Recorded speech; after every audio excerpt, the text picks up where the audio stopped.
Hi, everyone. Welcome to Office Hours. If you are watching on YouTube, you may see a little link down below to officehours.global. You can click there and get more information on how you can become part of our little crew and become a producer. Once you become a producer and you're in Mukana, you can actually drive the conversation. Your questions and your votes guide where we're going every day. We don't have a plan.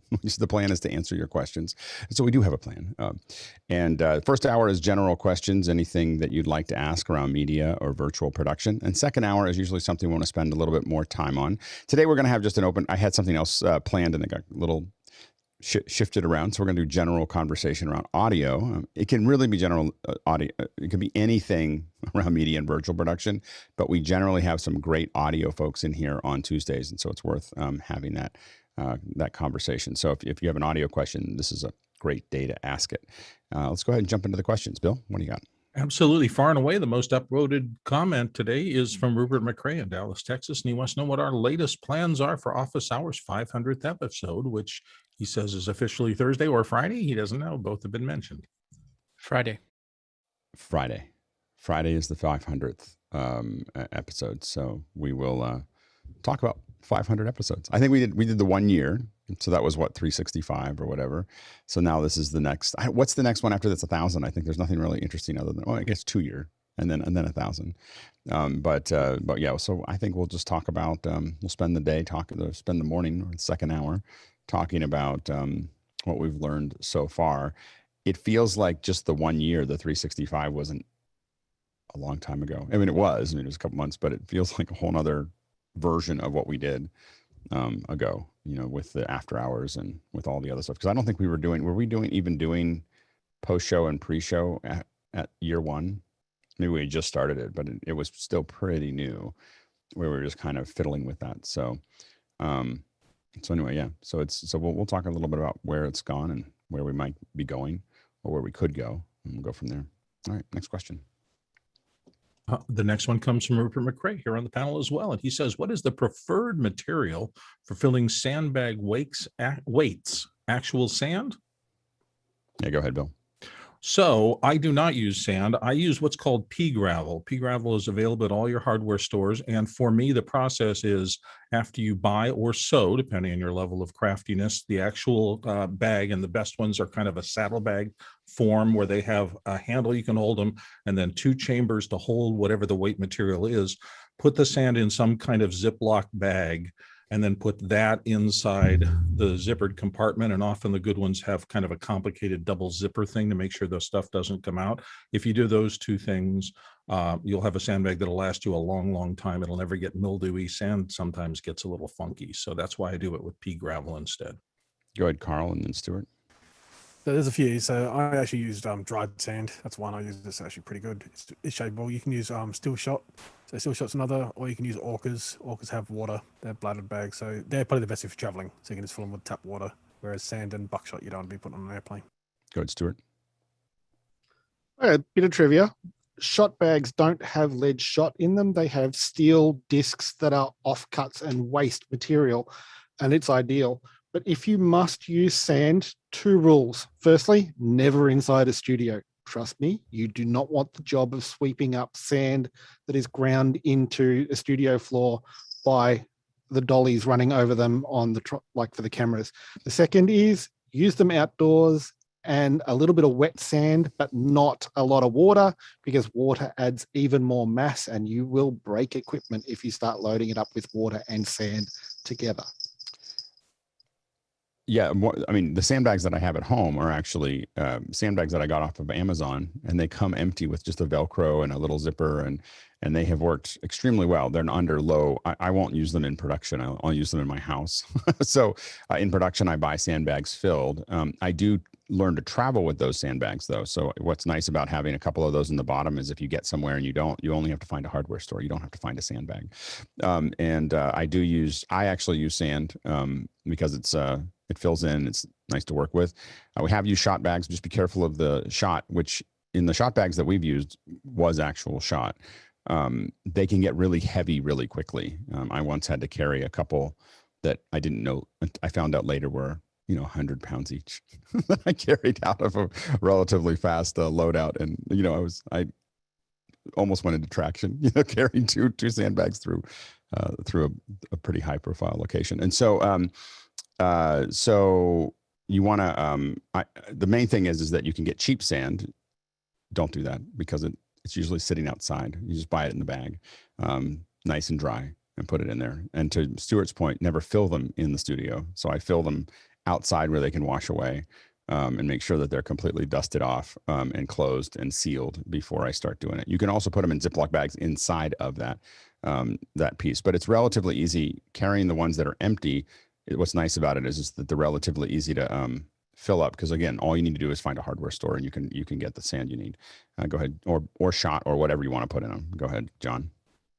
So this is a ready-made bag from sandbags.com. I can't remember. These are like $30 or something. And this one I think is about 7 pounds. We used to lose a lot of our sandbags until we started spray painting our logo on them. It's useful. Just letting you know, like getting a little thing that you can, in general, for all your gear, getting something that you can spray paint your logo, one of the stencils, so you can spray paint your logo onto your stuff. It's useful for dogs and useful for production. Go ahead, Stuart. Yeah, just a point on the lead. It might be the OC health and safety rules here in Australia that had that banned years ago because of lead poisoning and what have you, and dust off of things.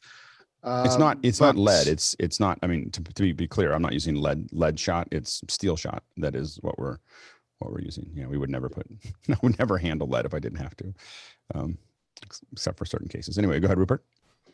So if you're using something other than sand, and particularly putting anything else in the like a Ziploc bag, do you have to worry about noise in case you're having to move them around while you're rolling? Maybe could any other material be kind of noisy as you move it around? Go ahead, Carl. No, so they're pretty much the quietest things on set. You can drop them and you barely hear them. The still shot, as Alex said, may make a little bit more of a noise. Sand deforms. That's why I kind of like sand for photography, because it deforms around things a little bit. Mm-hmm. And it's half the density of still shot. Still shot is very dense, so it's a lot of weight. Water is half as dense again as sand, but water is really good. So if you get the Octa ones, they're really good because you can just fill up the bladders, put them in the sandbag. So they're dual layered, as Alex said, like a Ziploc bag if you're going to use sand. I have Ziploc bags for my sand. Actually, I have double Ziploc bags, so no sand is ever coming out of those things. And the reason that I don't use water specifically is because I'm just terrified that something will poke them. like I know that they're very well sealed, but I'm in a production with lots of electricity. Electricity and water on the ground just seems like I think that it's highly efficient, and I've seen them and I've gone, oh, that's a great idea. Then I'm like, I'm too afraid. I'm too afraid to do that. Go ahead, Bill. I just wanted to note that the ones you can buy off Amazon very cheaply, there's two things about them that I like. Number one, they usually have double zippered, so that when you put something inside, you zip one zipper, then you have another zipper on top of that, giving you an extra level of careful protection. And on top of that, you can get them in colors. And I normally like everything on my sets black, but in the case of sandbags, it's such a lying on the floor thing that people trip on them all the time. So I get the stripe variety. They have them in both yellow, and I go with blue myself. But I can tell they're my sandbags, and I like that. Next question. Ari Block is up next, and Ari says from Tel Aviv, in my studio, I have an off-white wall that is currently in the background. I'm trying to decide whether I should paint it some color, maybe 18% gray or dark blue or sea green. The room design aside, what would be the best and the most versatile for lighting or otherwise? Yeah, go ahead, Carl. So 18% gray, there's a pretty good reason why you want to go 80% gray. It's because, like Alex, you can actually make it any color you like. So you'll be able to get vivid colors, and another person who does this, who's usually on the panel, will be Ken Jordan. So you can have these quite vivid colors from 18% gray. You can turn off all your lights, and then the inverse square law will make it black, or you can overblow it, so you can put in way more light that's hitting you, and you can make it white. So that's usually the best thing why 80% gray works so well, especially if it's at least twice the distance between you and the wall as there is between you and the camera. That's a good rule. Go ahead, Bill. And when you go into the paint store, if you're going to buy paint for it, make sure that you try to get as neutral a gray as you possible, because there are warm grays and cool grays that will tonality shift a little bit. It's not that important when you're talking about that little bit of gray, but it can be an added thing to think about. I have a gray card. You want a gray card in your studio anyway, just have a gray card and then just go in and have them match it. Don't try to find something. You just go in and say, I need you to match this color, and they'll match it, and it'll be pretty darn close to what you're looking for. Let's go to the next question. Paul Prusakowski in Gainesville, Florida is in next. I'm looking for ideas for a low-cost light ring or equal that can be controlled via USB for a remote guest setup. The goal is that everything can be controlled remotely via TeamViewer. Go ahead, Aaron. I have the Elgato ring light, and I like it a lot for this sort of thing. Can you control it remotely? And when he says remotely, he's talking about through the internet. You can remotely control it. It's a Wi-Fi. It connects to Wi-Fi. Okay. So yeah, if you can connect to the machine, like with TeamViewer, you're fine. Also, I need host. You didn't give me host. Okay. Next question. Moving on, we have Aaron Husledge of Durham, North Carolina, who was just speaking.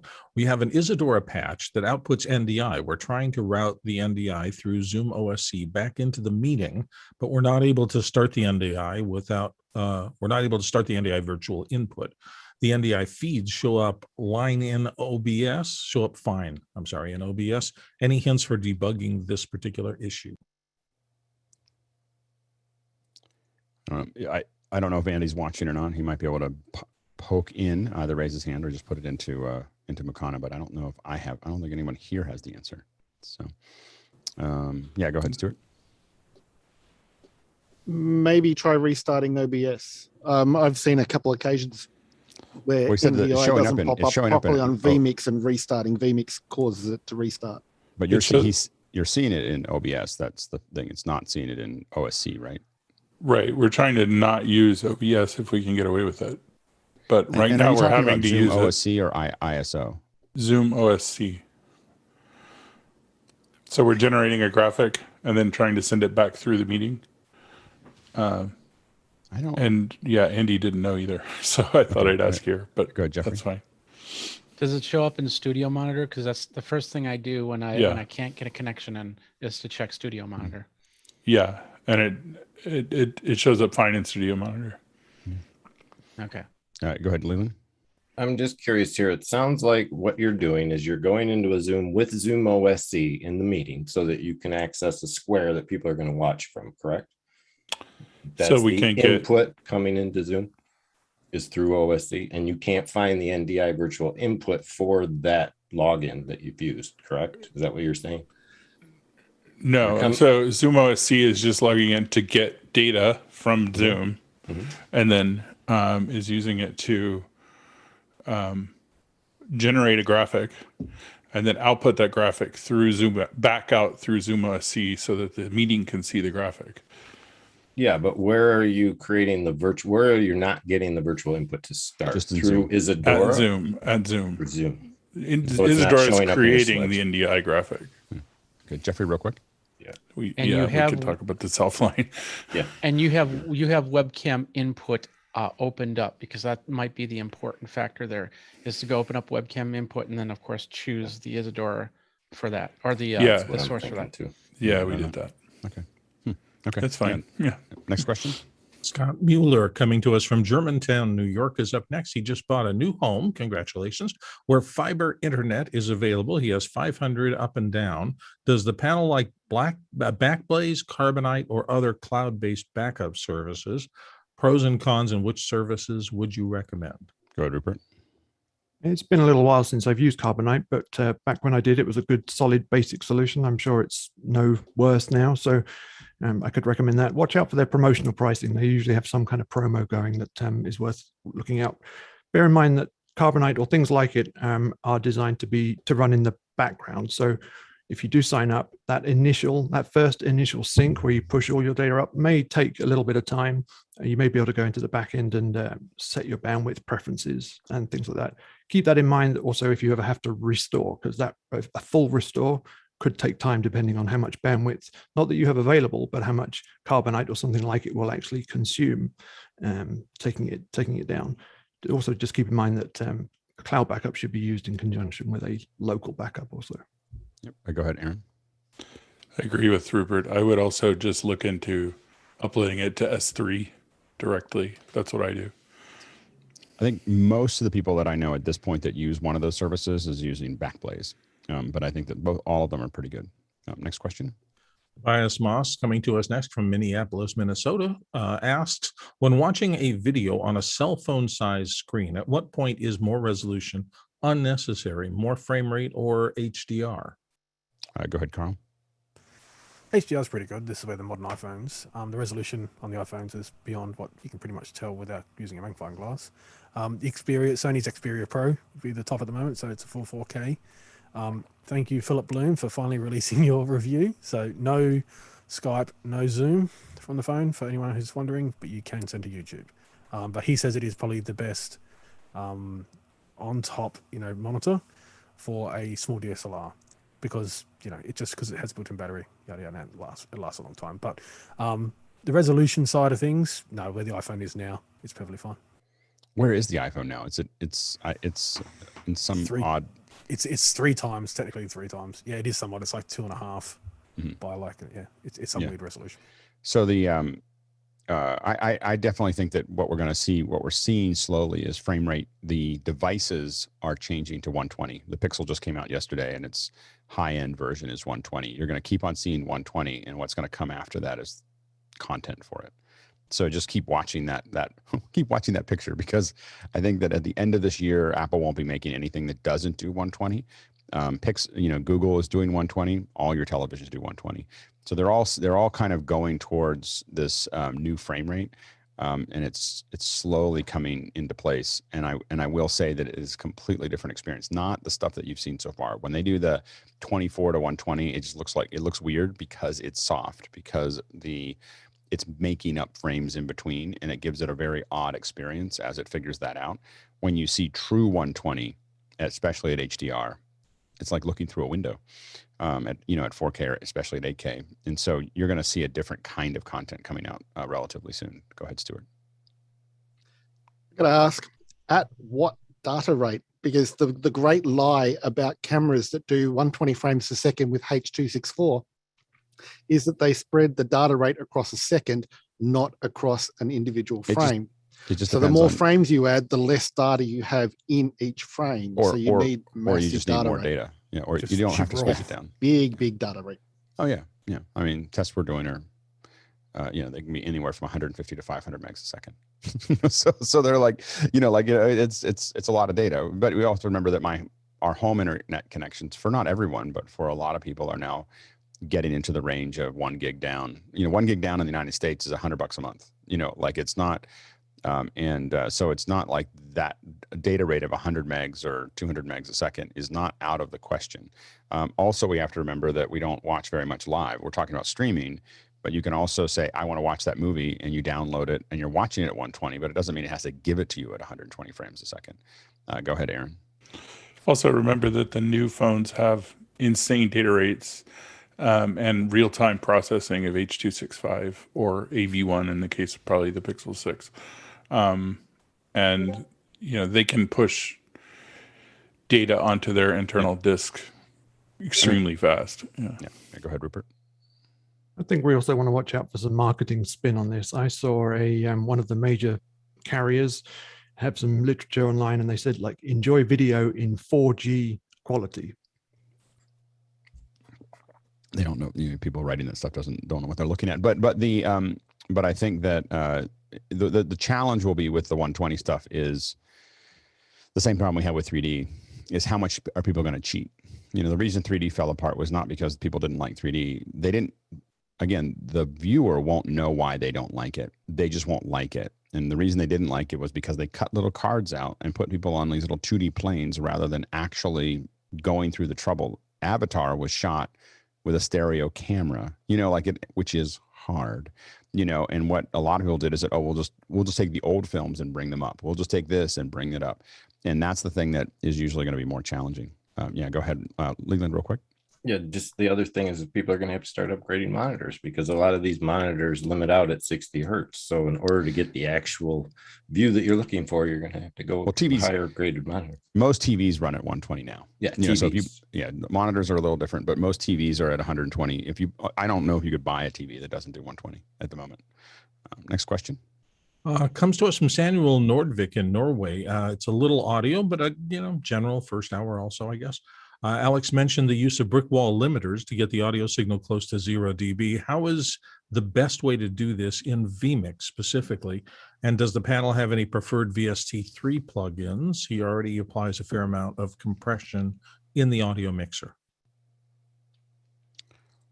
I don't know how to do it in PC. We just do it in a mixer. Go ahead, Marty. There are, this is similar to another question that's going to come up later. There are a number of really good compressor VST plugins that you can use. They don't all act the same. There are different kinds of compressors, and some are more limiters than compressors. Some compressors can act within certain sections of the frequency band, so you can compress based on a frequency key. But there are one of the things that, depending on the kind of material that you're using, whether it's just voice or a mix of voice and music, sometimes you want to not rely on a single compressor to do the entire load. Sometimes you want to actually cascade them, and we can talk about that in that later question. In our case, we have two typically. One that's starting to pull everything down. If it goes over, it's usually -6 or -3. It's going to start compressing it down at that point, and then there's one that just makes sure it never goes over 0. So it's you don't want it to just go, I'm full level, and then I just get whacked at the top. You want it to start creating it. You're basically creating a knee, in that process to pull it back, and then just make sure it doesn't go past it. And I will say, I just want to put it in perspective, or put in there. We don't record that way. We record it at -12. So the recording that we have for post is sitting at -12 with none of this. This is our final pass as it goes out to the encode, so that for the live event, we don't get complaints about it running in low. But our recording that we put out later is a traditional record, and what I would call traditional record is that it's peaking around -12. Go ahead, Stuart, and then Bill, real quick. Just because Leland hasn't put his hand up, I'll answer the vMix side of this question. Choose your audio channel. There's a cog wheel. Click it. 4th option down is your compressor. 5th option down is your noise gate, and those are where you want to start. Bill? I'll just really quickly say that I first heard of brick wall compression when I was in broadcasting, and it was something that we did at the transmitter side because of FCC fines. Frankly, you could not exceed audio levels or you would get massive fines. So they put these things on the transmitters that were not designed to be musical or sound good. They were designed to keep them from getting big fines. And so it's not a kind of a thing that you want to do if you're trying to get pristine audio out of a system. Go ahead, Leland. Yeah, Stuart nailed it on finding the compressor, noise gate, all that stuff underneath the actual general settings for an input in vMix, where if it has an audio device attached to it, you'll be able to get to those settings for the audio. If there's no device that's audio related attached to that video input, you won't have that access.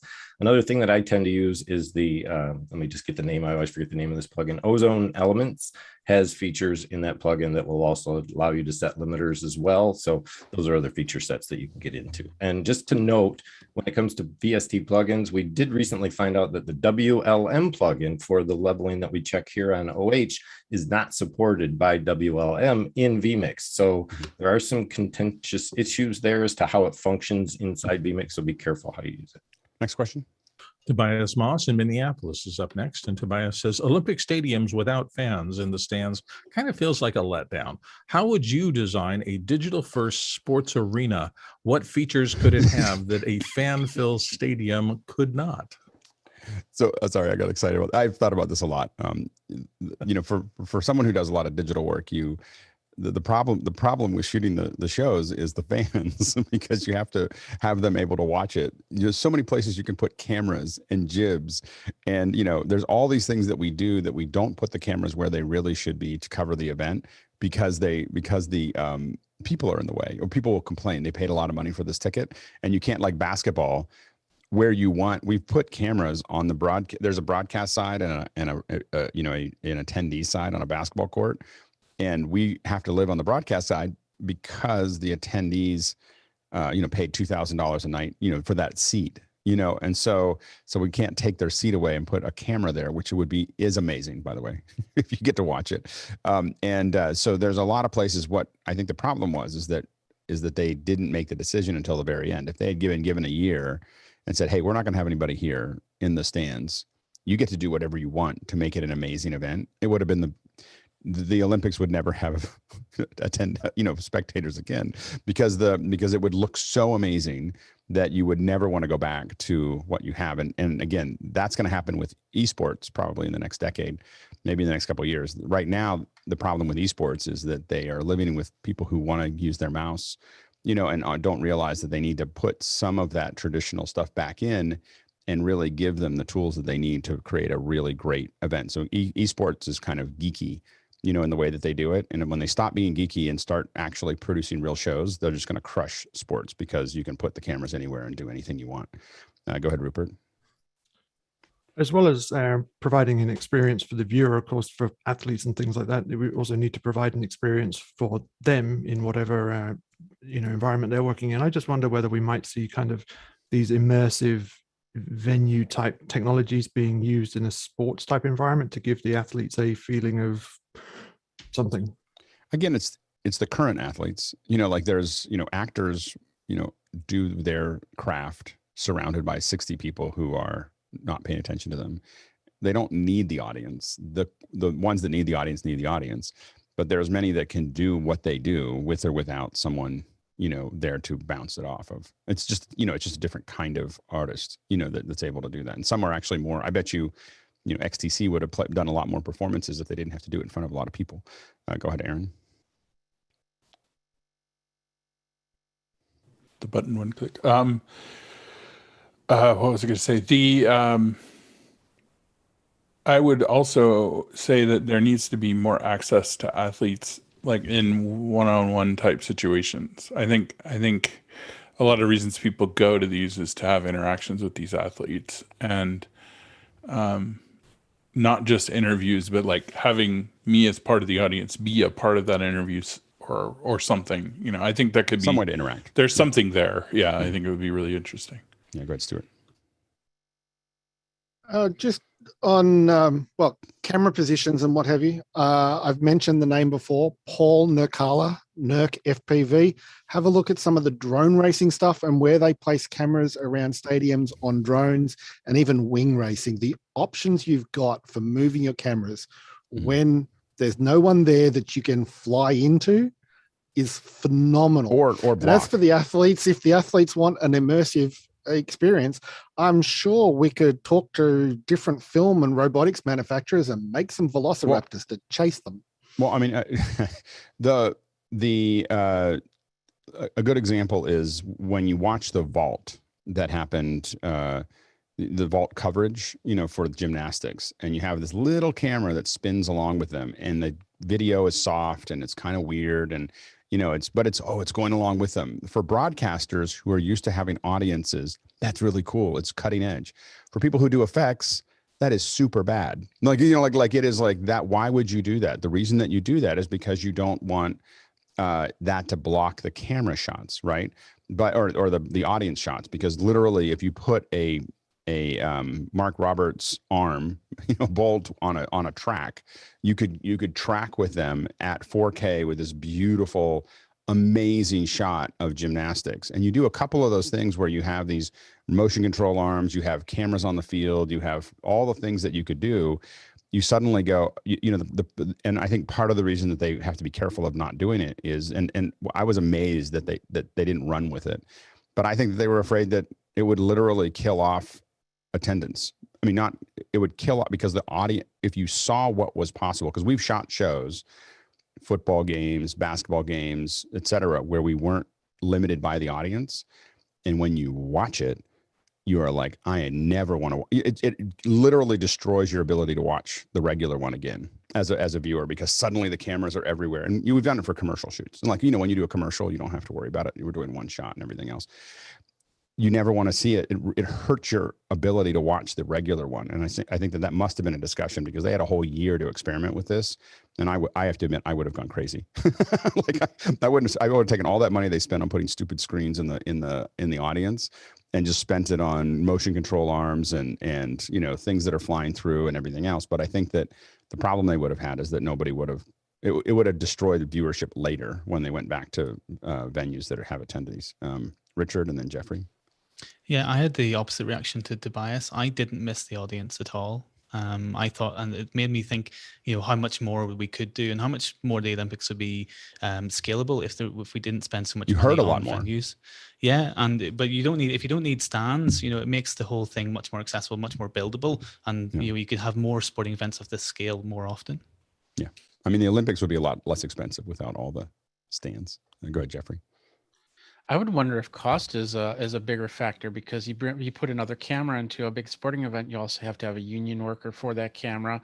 You also have to have the frequencies to That's be noise. able to run that camera. It's noise. Otherwise, Like I get sports costs. It's noise. Like the cost of the cameras is not.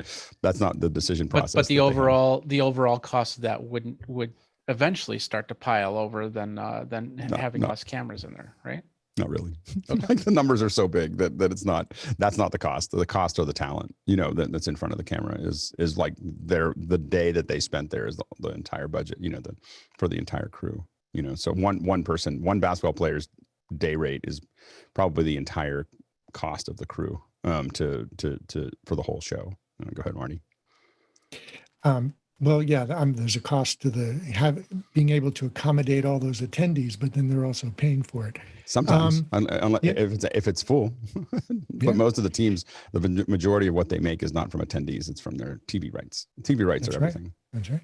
So I've seen rail cams being used all over the place, like for swimming and gymnastics and such, and especially for vault, and they add a lot to it. But some of the shots that I'm seeing look almost like cable cam shots. They have cable cams there. I mean, there's in some gymnastics. They've had. I don't know if they've been. Yeah, I think there are. On the floor. Yeah, for the floor. Yeah. But and that's fine. But again, you do a lot of those things. The cable cam you still use, but there's still a lot. Like for instance, if you had motion control arms, and you really rehearsed a lot of these things, you could have these motion control arms in the right place at the right time for most of these, for many things. And the quality of the video is because they're making them small so that attendees aren't seen by it. Don't see all the apparatus. And so we pay as a viewer because we're trying to do something in this case because no one's there. Go ahead, Stuart. Yeah, all those costs that Jeffrey brought up before pale in comparison to the cost of insurance for liability for the people sitting in the stands to make sure that if somebody trips over, they're covered. So the costs of bringing in unions and all that sort of stuff are nothing compared to that. Yep. Just that one cost. It's mostly where you put the cameras, like in a pro football game, in U.S. football game. You put the cameras everywhere you can. You don't care. There's no cost is not an issue. It's literally logistics of where to put the cameras. Go ahead, Rupert.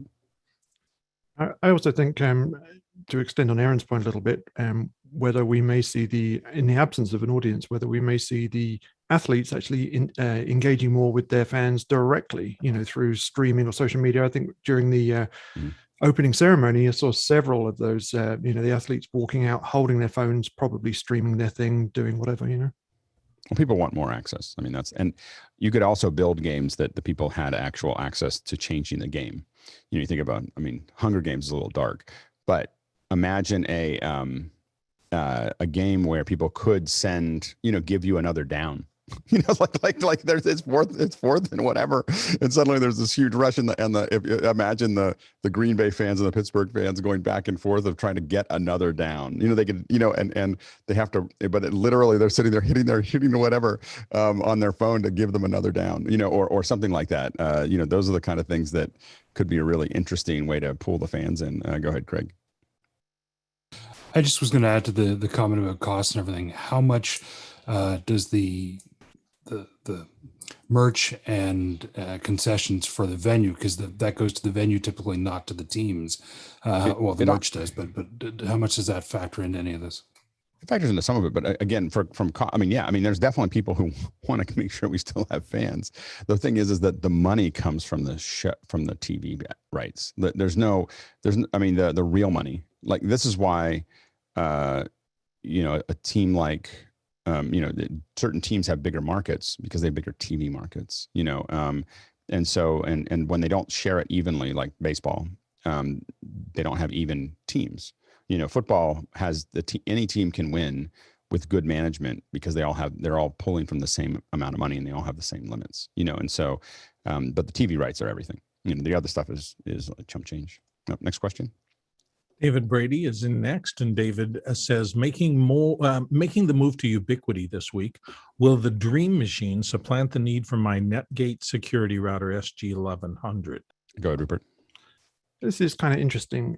You probably want to avoid putting those in a cascaded topology, because that might put you in the complex network sort of category in terms if you're doing port forwarding or VPNs or anything later. Plus, you really want to put your ISP router in bridge mode so you can get your live public IP onto your Ubiquiti router. Otherwise, you're just going to have to do some funny stuff to get around that problem. But the Netgate appliance, the pfSense based router, is a useful tool to keep around in your toolbox. I have one on my network also.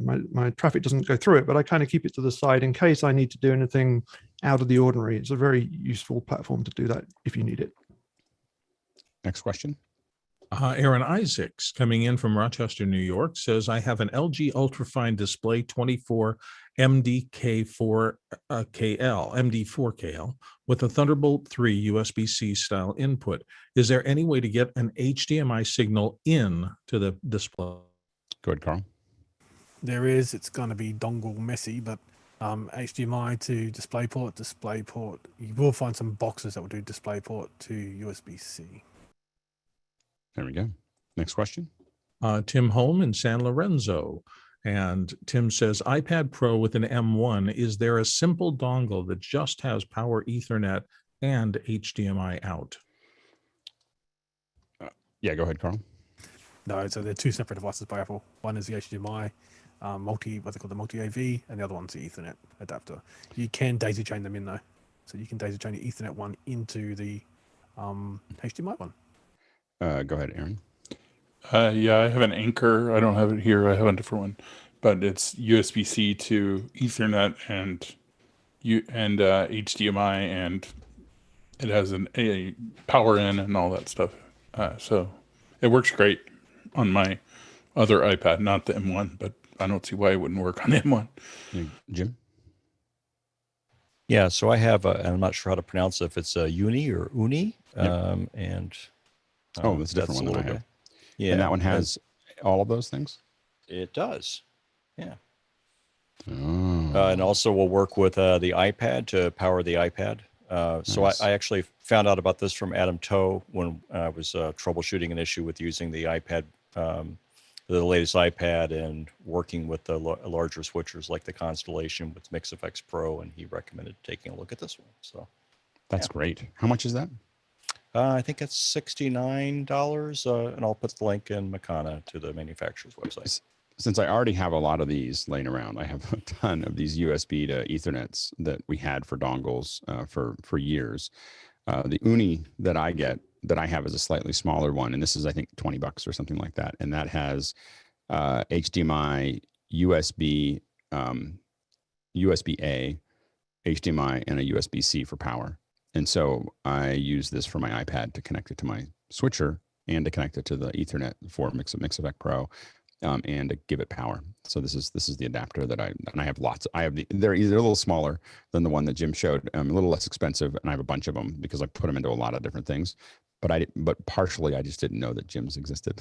so thanks to Adam, thanks to Jim. I'm gonna go buy more things. All right, next question. Chris Marshall, Bloomingfield Hills, Michigan. With the COVID exposing the convenience of streaming, is it just a matter of time before sports will lift or reduce local blackout restrictions for their own apps, MLB, NHL, NBA, in order to generate more revenue for their league? I think all those things just take time. They're all tied into contracts that last for years. So as those contracts, spin out, that might be something that makes sense for folks. I mean, I think that the future is really streaming a lot of those things, but I don't think sports are going to be under a lot of pressure until the second half of this decade. And the pressure that they're going to have is that there's a generation growing up that aren't watching them, and they're watching esports. And esports right now is in its infancy stage. I mentioned it earlier, where it's just a lot of bad cameras, a lot of bad game design. I'm sure it's great for gamers. Like the game design is great for gamers, but it's really confusing to watch for someone who doesn't know it. As soon as they get over those things and build a regular game with a unified field and then they build camera systems that allow them to really turn the dials all the way up, it's going to be the level of sensory input is going to get so high in the esports. If they go down that path, it'll just be hard to watch football, or hard to watch basketball or soccer or whatever, because it's so little is moving, and your mind gets used to, something else. But right now, what's saving everybody is that people who do esports don't understand broadcast, really, in my opinion. Like they don't understand broadcast sports, the people who write the checks to design the games don't understand it. Go ahead, Aaron. I will say that ESPN with the NCAA has changed a lot of that for the sports they cover. But ESPN Plus, you can pretty much watch any game, even in market games, for the most part, unless there is a competing network that's broadcasting that game. So it's changing, but yeah, it's slow. The big question is also whether the streaming companies are going to compete for all the sports rights, because they can outbid all of the broadcasters. So if Apple and Amazon and Netflix decide they want to do sports, they just have to decide they want to do it. And if they do it, they'll just take all those rights, and then all this will go away really quickly. So it just depends on whether they decide to play that game or not, literally or figuratively. Next question.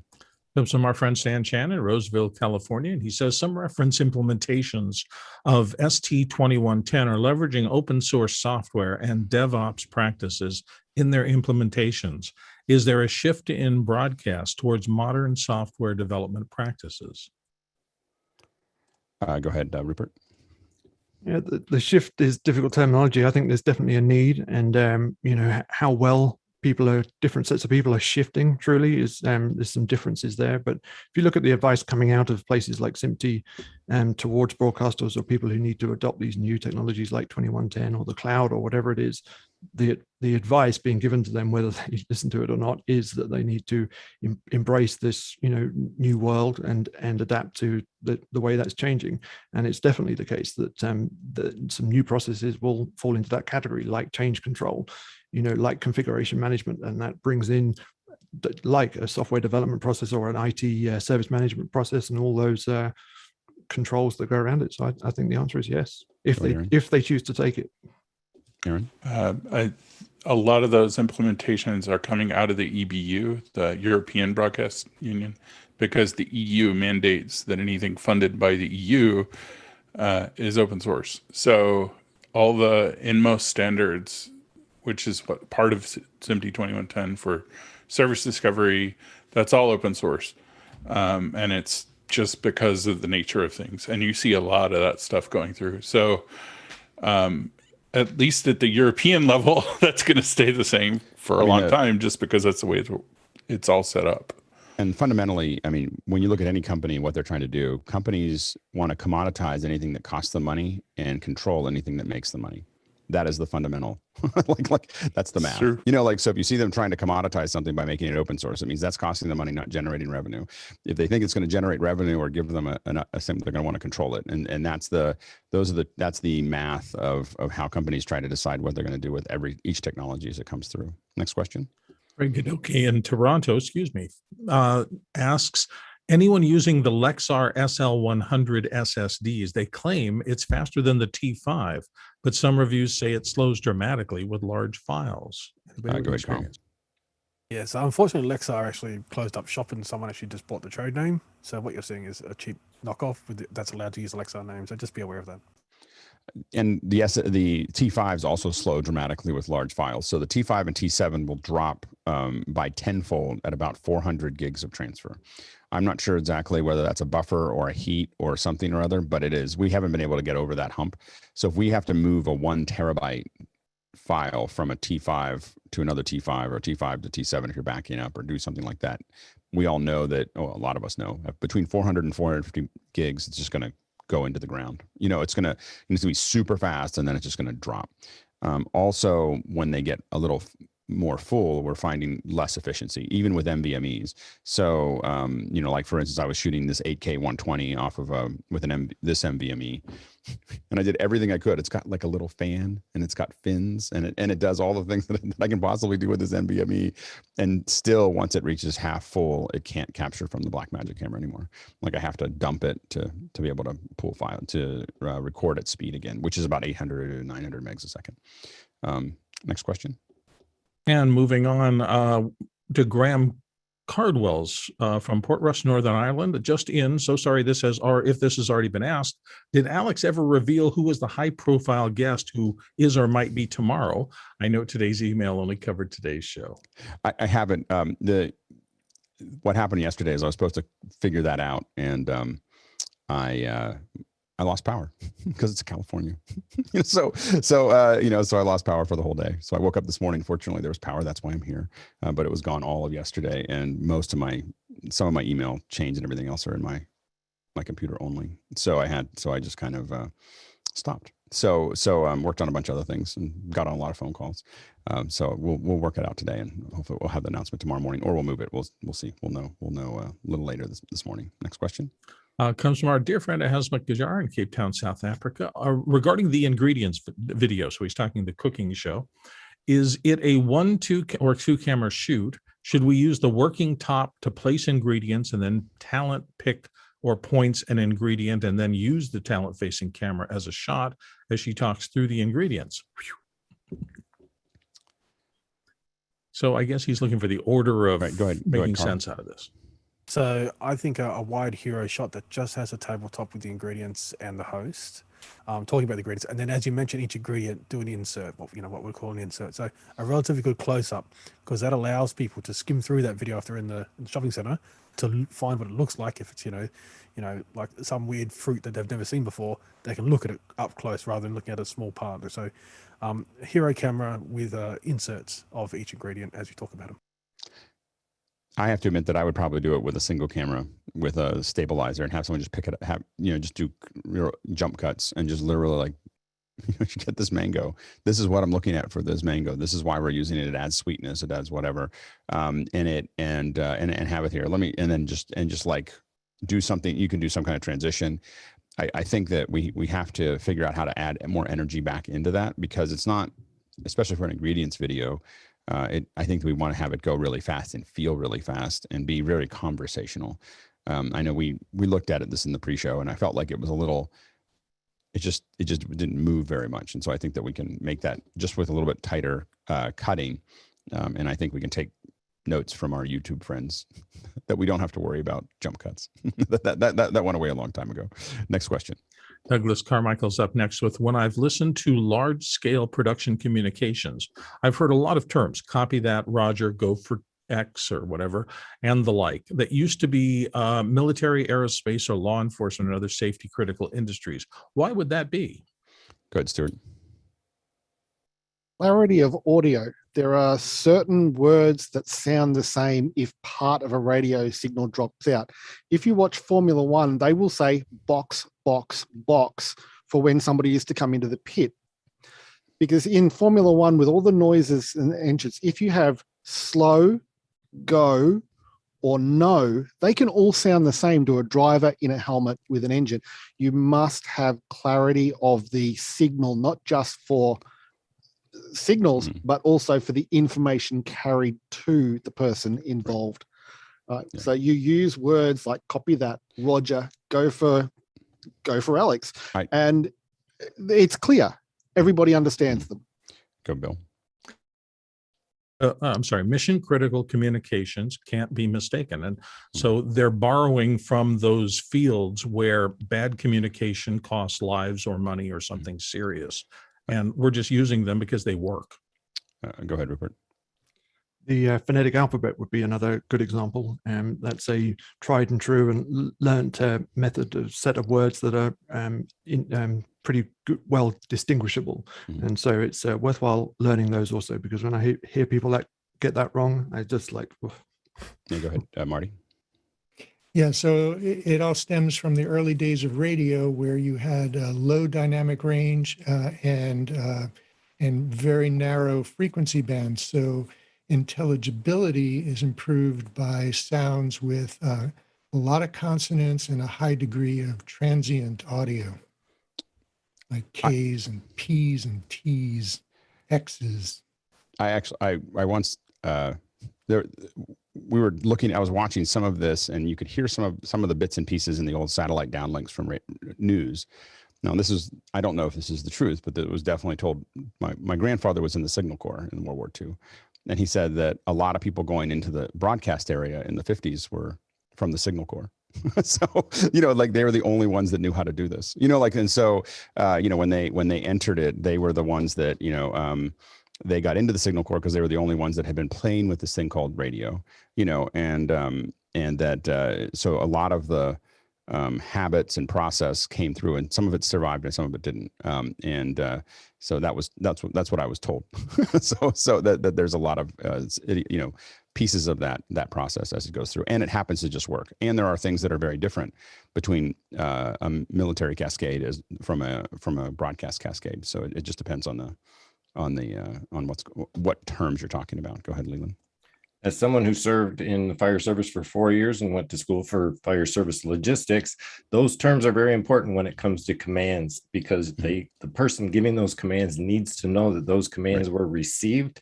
And if someone's not acknowledging those in a proper way, production can go downhill real fast. And it is different from crew to crew too, which drives me a little crazy. So that people will do go for, and they mean something different. And so it gets confusing when you have two different crews with two different opinions about how it works. We could probably do a second hour on, I think we might've done that a while ago, but we could do it again on comms. So it'd be great for us to all decide how we're going to do this. Next question. And Aaron Isaac is up next. And Aaron says, trying to show a PowerPoint in a live stream and projector at the same time. The projector is VGA in only. Splitter makes the signal a mess on the projector. Do I need a scaler? He wants recommendations. Go ahead, Carl. Yeah, the VGA is what's going to hurt you there. So you can get just simply like a 1-to-2 matrix for HDMI, and then just have a HDMI to VGA converter, and then the other HDMI can go off to wherever you want.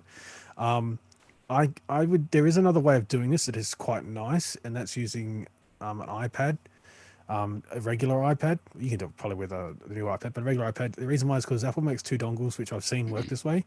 You put into the iPad the Lightning to HDMI.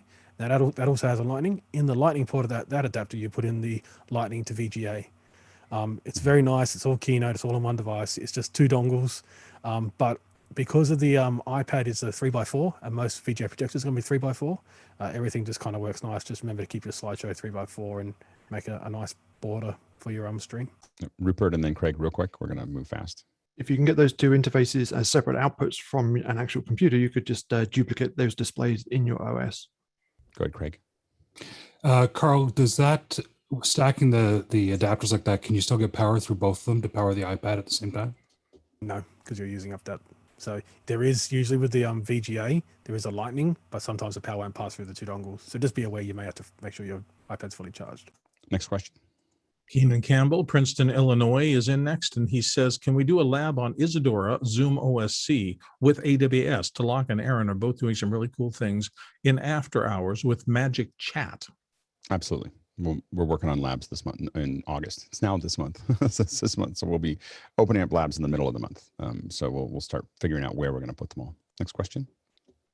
Rupert McRae in Dallas, Texas, here in the panel. At what length do you find cable wrapping becomes impractical and a cable reel becomes necessary? And do you fully unwind your reels to avoid inductance in copper non-fiber cables? All right, go ahead, Aaron. Inductance is not an issue because of the shielding around the cable, but I usually go anything over 100 feet, I'll put in a reel. Otherwise, it's a real pain. Go ahead, Bill. There's also wrapping and wrapping. I mean, traditionally, we talk on the small cables of the over and under figure eight wrapping I've used for decades in larger cables, triacs and things like that, where over under on your arm is just completely impractical. But at some point, cable reels for things like long audio cables that you can attach one end and then string the cable out as necessary to wherever you're going can be really useful. Yeah, go ahead, Marty. Yeah, for me, it's how portable do you need to be and how are you going to pack this stuff up? You can put a lot of cable into a plastic bin, But if those cables are also on reels, you reduce the number of reels that you can put in that bin. It's all a matter of spacing for me.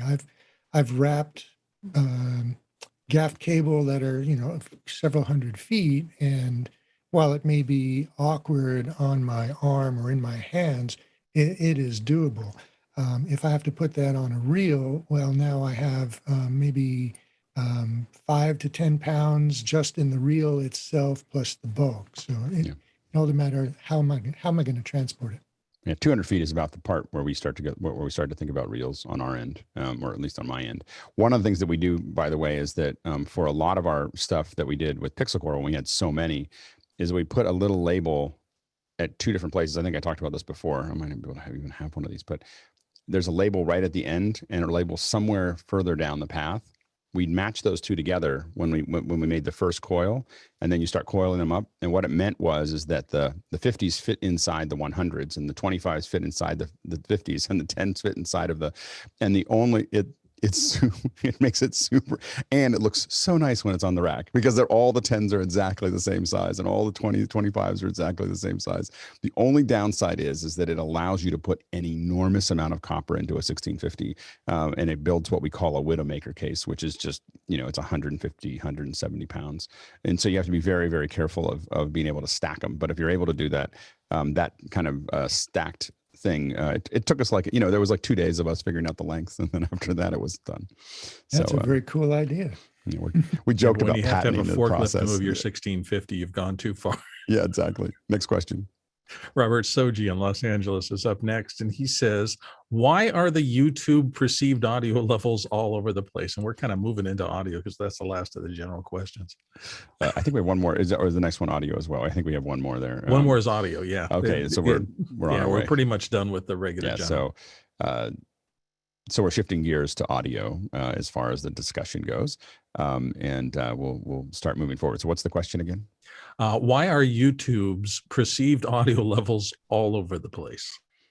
User-generated content. Go ahead, Carl. Yeah, because anyone can press upload. That's why they don't go in. They don't fix it for you. You have, because people want it the way they want it, and so you don't. And that's not something you'd have if you started doing some kind of AGC across everybody's stuff. There'd be a lot of people that were really upset by the whole thing. So that's why they don't do that. Next question. Danny Law in Malaysia. Oh, you just muted yourself. I'm sorry. And he says, how would you treat a room that has a brick wall, 12 by 10 foot with a 12-foot ceiling? Would sound blanket be a good method? Go ahead, Carl. Yeah, so you want to make sure you treat the ceiling because you're in essentially a sideways squared box there. So because you've got essentially four surfaces, they're going to be the exact same size. The 12 on the walls and 12 on the ceiling. You're going to get some really interesting standing waves. So sound blankets but to the walls, and also probably maybe just 1 or 2 up on the ceiling if you can figure out a way to get some sound blankets up there. That'll help you out a lot. All right, go ahead, Aaron.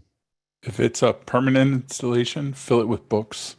Put a bookshelf up there. All right. Go ahead, Bill. It also depends on where your monitoring is going to be taking from, where you're going to put a microphone, because inside that space, there are going to be nodes because you got basically a square box for all intents and purposes. So as sound hits the wall and comes back, if your microphones aren't placed a little carefully, you can get all sorts of nulls and things that are going to cause you difficulties. So yes, treatment is important. You want to, particularly in square kind of things, treat the corners so that you don't get corner bass traps and bass traps in general to smooth things. But it's going to be you're going to do some work there to get it to sound really good, I think. There's a concept called fullness that you want to think about too, is that it's not just that you put sound blankets there, that you bring them in so that they're wavy. 100% fullness is basically half the width of its normal width would be pulling it in. And so that would be, and so you might want to think about that as far as not just having sound blankets, but having them like a curtain where they're waving in and out. That's going to capture lower wavelengths. As it'll diffuse lower wavelengths. You're still going to have a problem, as Bill said, with bass. If with just sound blankets, you can't get to some of the bass as far as absorbing it, and you can end up with a real bassy sound. So that's something to kind of think about. But treating it, sound blankets can work. I mean, you may want to do something a little bit more refined to treat it. We thought I was in Monterey with John Edelson, and we walked into the the public access, and they had taken plastic, like it looked like plastic plants, and put them all across one wall. I don't know what they were planning, but what went through my head was, wouldn't it be cool to have a sound space with a living wall? We built a living wall for another show, and I was like, you could have a living wall around the whole thing. It would smell nice, and it would feel very fresh, and there'd be lots of oxygen, and it would probably diffuse pretty well. It would just be a lot of work to keep it up. You'd have to have a full-time living wall manager, but it would be it. I'm going to build one. I'm just letting you know. This is like it went through my head. Lighting. Yeah, but it has to be done now. So it's just hydroponics. You just got to figure it out. All right. Next question.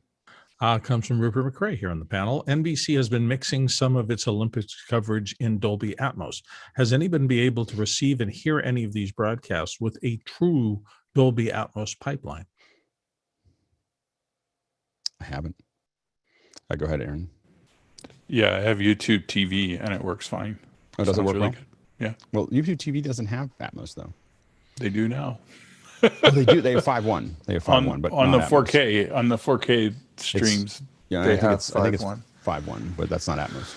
So I don't. Well, they said they. Okay. It sounds really good. Whatever. It's folded down. It's folded down to 5.1, but it's not right. It's not Atmos.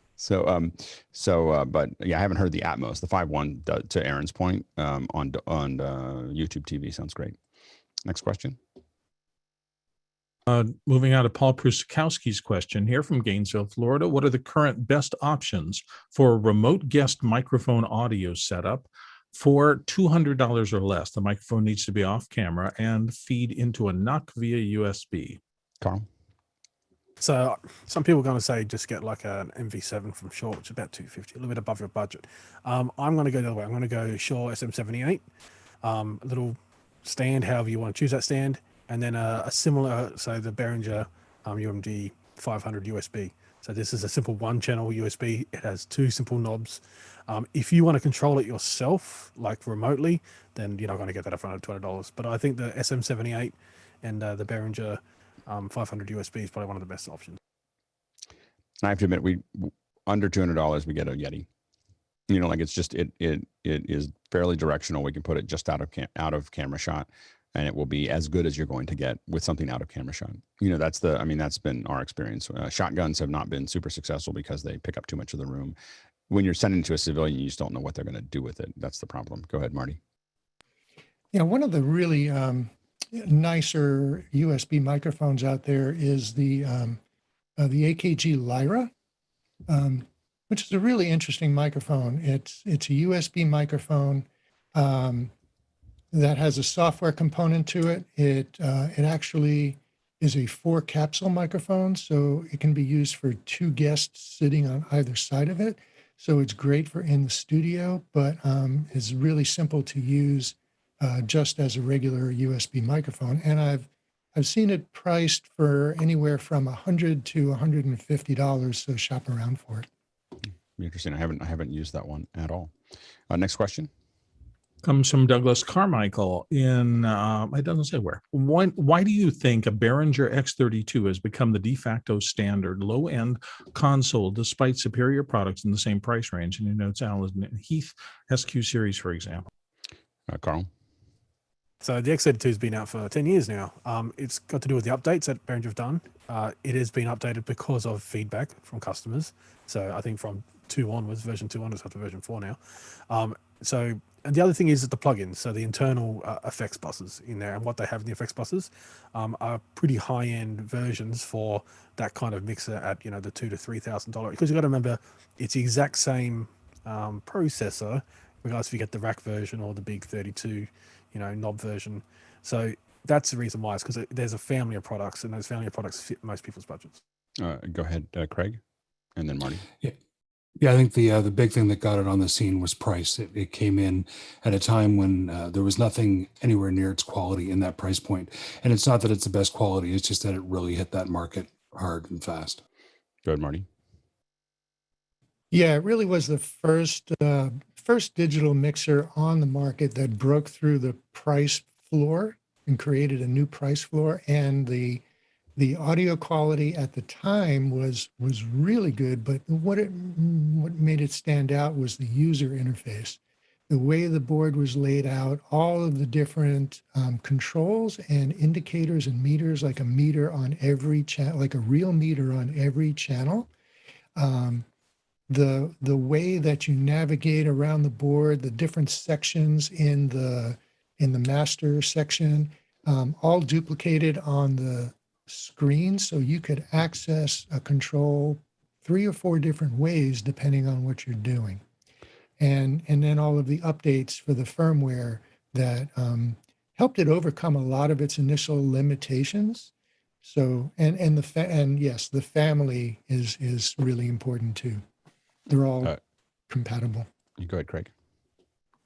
Yeah, sorry. The one other thing that I meant to say was it was also one of the first ones you could get that had a built-in USB, or actually initially I think it was FireWire and USB audio interface. So being able to do a 32 by 32 directly over USB to your computer from the console was also a really big selling point at the beginning. Does the Allen Heath have a Dugan Auto Mix in it, on those lower end ones? I know that I'm pretty sure that was our decision process at one point. We looked at them and we were like, well, it doesn't have an auto mixer. Like it's not, Behringer had 8 channels. The Yamaha, I believe, has 16 channels of Dugan. And so Dugan Auto Mix was for us, there were many, like the TF series on the Yamaha we won't use because of that, or we didn't use it because of that. So I think that's the auto mix for people who are doing events with multiple mics is must. Like it's a deal breaker. If you don't have it, and specifically, it's hard to get over. Even though you can build what Dan Dugan did, if you don't have the word Dugan in the auto mix, most people won't buy the mixer, or at least have the ability. Go ahead, Marty. Yeah, the early version, the first release of the firmware didn't have any auto mixing in it, and they added the 8 channels on the first 8 channels, and it's not movable. Later on, and it's limited, but it's being there is important. It's limited, but being there is important. Being there is important, and it's not quite a Dugan branded auto mixer, but the algorithm is very similar. I think it is in the X32. I think isn't it branded as Dugan in the X32? No, I don't think so. That was a big fight. So I know that the XR18s had Dugan style auto mixing, which that turned into a huge back and forth that I think that Behringer finally capitulated to. But that's so anyway. I think that the auto mixing was a thing that if you didn't have it when everyone started buying them, no one was going to buy it without it, because it's just a pain to do inserts. Now because the X32 family are OSC products, they're built on OSC. There is an OSC program that you can get that will turn the entire board, usable as auto mixer. It's not quite as refined as what's built in, but it's something. Interesting. Next question. Tim Holm in San Lorenzo is in next with another audio question. What are the good methods to compress audio into a live stream from a highly dynamic situation, such as for a band? The quiet is way too low, then the loud is way too high and overdriven unless I ride the levels. Are there techniques to do this so that it doesn't suck? Go ahead, Carl. So we know this is known as coverage. So if you're using like room mics to try to record a band and send it out, no, you have to actually get mics up to each drum in the drum kit. You have to get mics in front of the cabs of the guitars. You have to make sure the singer knows how to use a dynamic mic like an SM58 and sing directly into it. Then you have to do a sound check, and your sound check, you're going to make sure all those levels don't clip, and then you're going to make scenes for each song.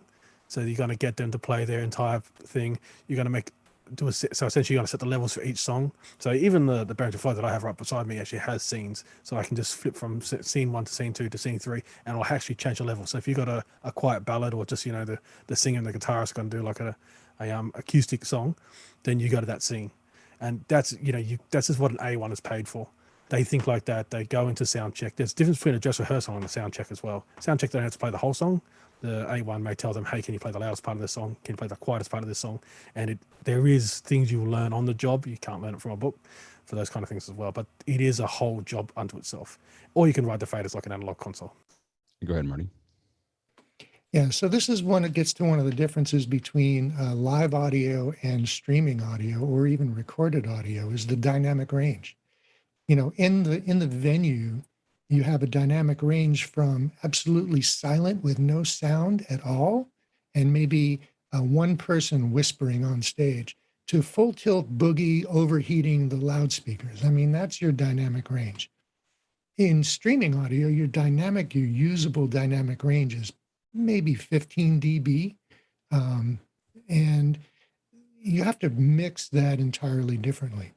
So when you're mixing for recording or for streaming, especially music, it's something where you want to do compression, dynamic range adjustments in a cascaded basis. Like you would, for instance, take your drums and you would, as a group, compress that as gently as possible to give you a good sound. And then you do your vocals, and then you do your guitars. And then you would all put them together and then compress those as groups or in combinations. And then you would do a final compression or limiting on your output. And so you're doing them in cascading fashion instead of crunching it all and making it really suck at the back end if you do it just as a brick wall. You go ahead, Bill, real quick. Like what everybody has said, you should pay attention to all of that because it is all accurate. The last thing I'll do is point you to a control that's on most compressors called the ratio.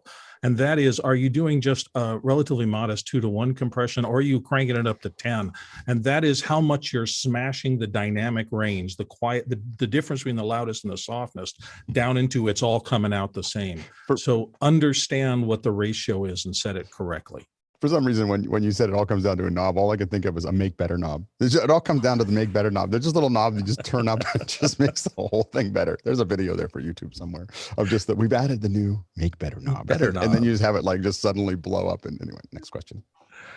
James Babbitt is up next, and he says, what is your recommendation about buying new hardware now that Blackmagic Design and so forth now from Blackmagic Design? Is it best to wait until after NAB 2021 in October? And I don't know how we got a general. That's go ahead, Carl. Audio. So I'd suggest anything that's been released since probably the second half of 2018, you're pretty well safe. So Constellation, I think, was 2018, 2009, maybe early 19. So that kind of series you can tell because they have a black livery, where the other ones have a grey livery. So anything grey I would avoid at the moment.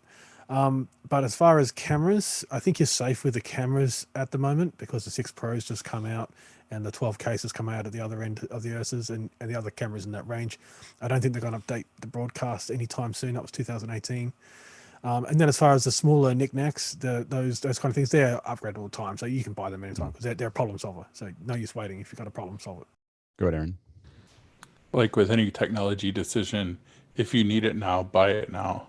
Wait until you absolutely need it before you buy it. Don't buy it like I might use this over the next year. Buy it. You know the great thing about shipping right now is that if we can just get it. The only thing to be careful of if you're building something out is that the chip shortage is probably going to hit harder in the later half of this year than otherwise. So you do have to kind of keep that in mind. I will say if you're for audio, just to bring it back to audio with the HyperDecks, we're ordering more HyperDecks right now, the old ones, because the new ones don't have XLR in and out. For the HyperDeck Pros, and so we're going to buy those out before the channel empties, because our entire pipeline is based on Dante to the in and out of those HyperDecks, and so it's a problematic for us. Next question. Douglas Carmichael says, if you're using direct boxes with unbalanced sources, synth and so forth, are they best closest to the source, or could you have a multi-channel DI box in a rack beside a desk with no unwanted noise or hum risk? Go ahead, Carl. So essentially you want your DI box as close to the instrument as possible, if that makes sense. So if you're coming from a synth, you probably want to either just underneath the synth or just off stage. So, cable runs like less than a guitar lead, like less than 3 meters. And that's going to be true for guitars as well. So you want that guitar to be in line. So essentially with the pedal board, that kind of thing. The whole point is because the DI box was converted to balanced XLR. And then that can be put into the stage box, which goes down the snake, and then off it goes. Anything to add to that, Marty? Yeah, it's the balance line that's going to cancel out any kind of RF or electrical interference. And so you need to get that as close to the instrument as possible. You could, and if you're in a studio where you can control those things, you can put the DI box maybe a little further away. One of the things you can do if you want to use multi-channel DI boxes is put them on the stage if you have instruments that are close together in a group. Next question. Our friend Tlaloc Lopez Waterman says, for Tony's new sound setup, is there a way to set up hearing one's own voice on the Zoom H6? Is there a way for the meeting sound to come out of the H6 to headphones mixed with his voice, or is this a task for audio hijack? Go ahead, Todd. The good old headphone jack can kind of work that way, I do believe. Yeah, I don't think.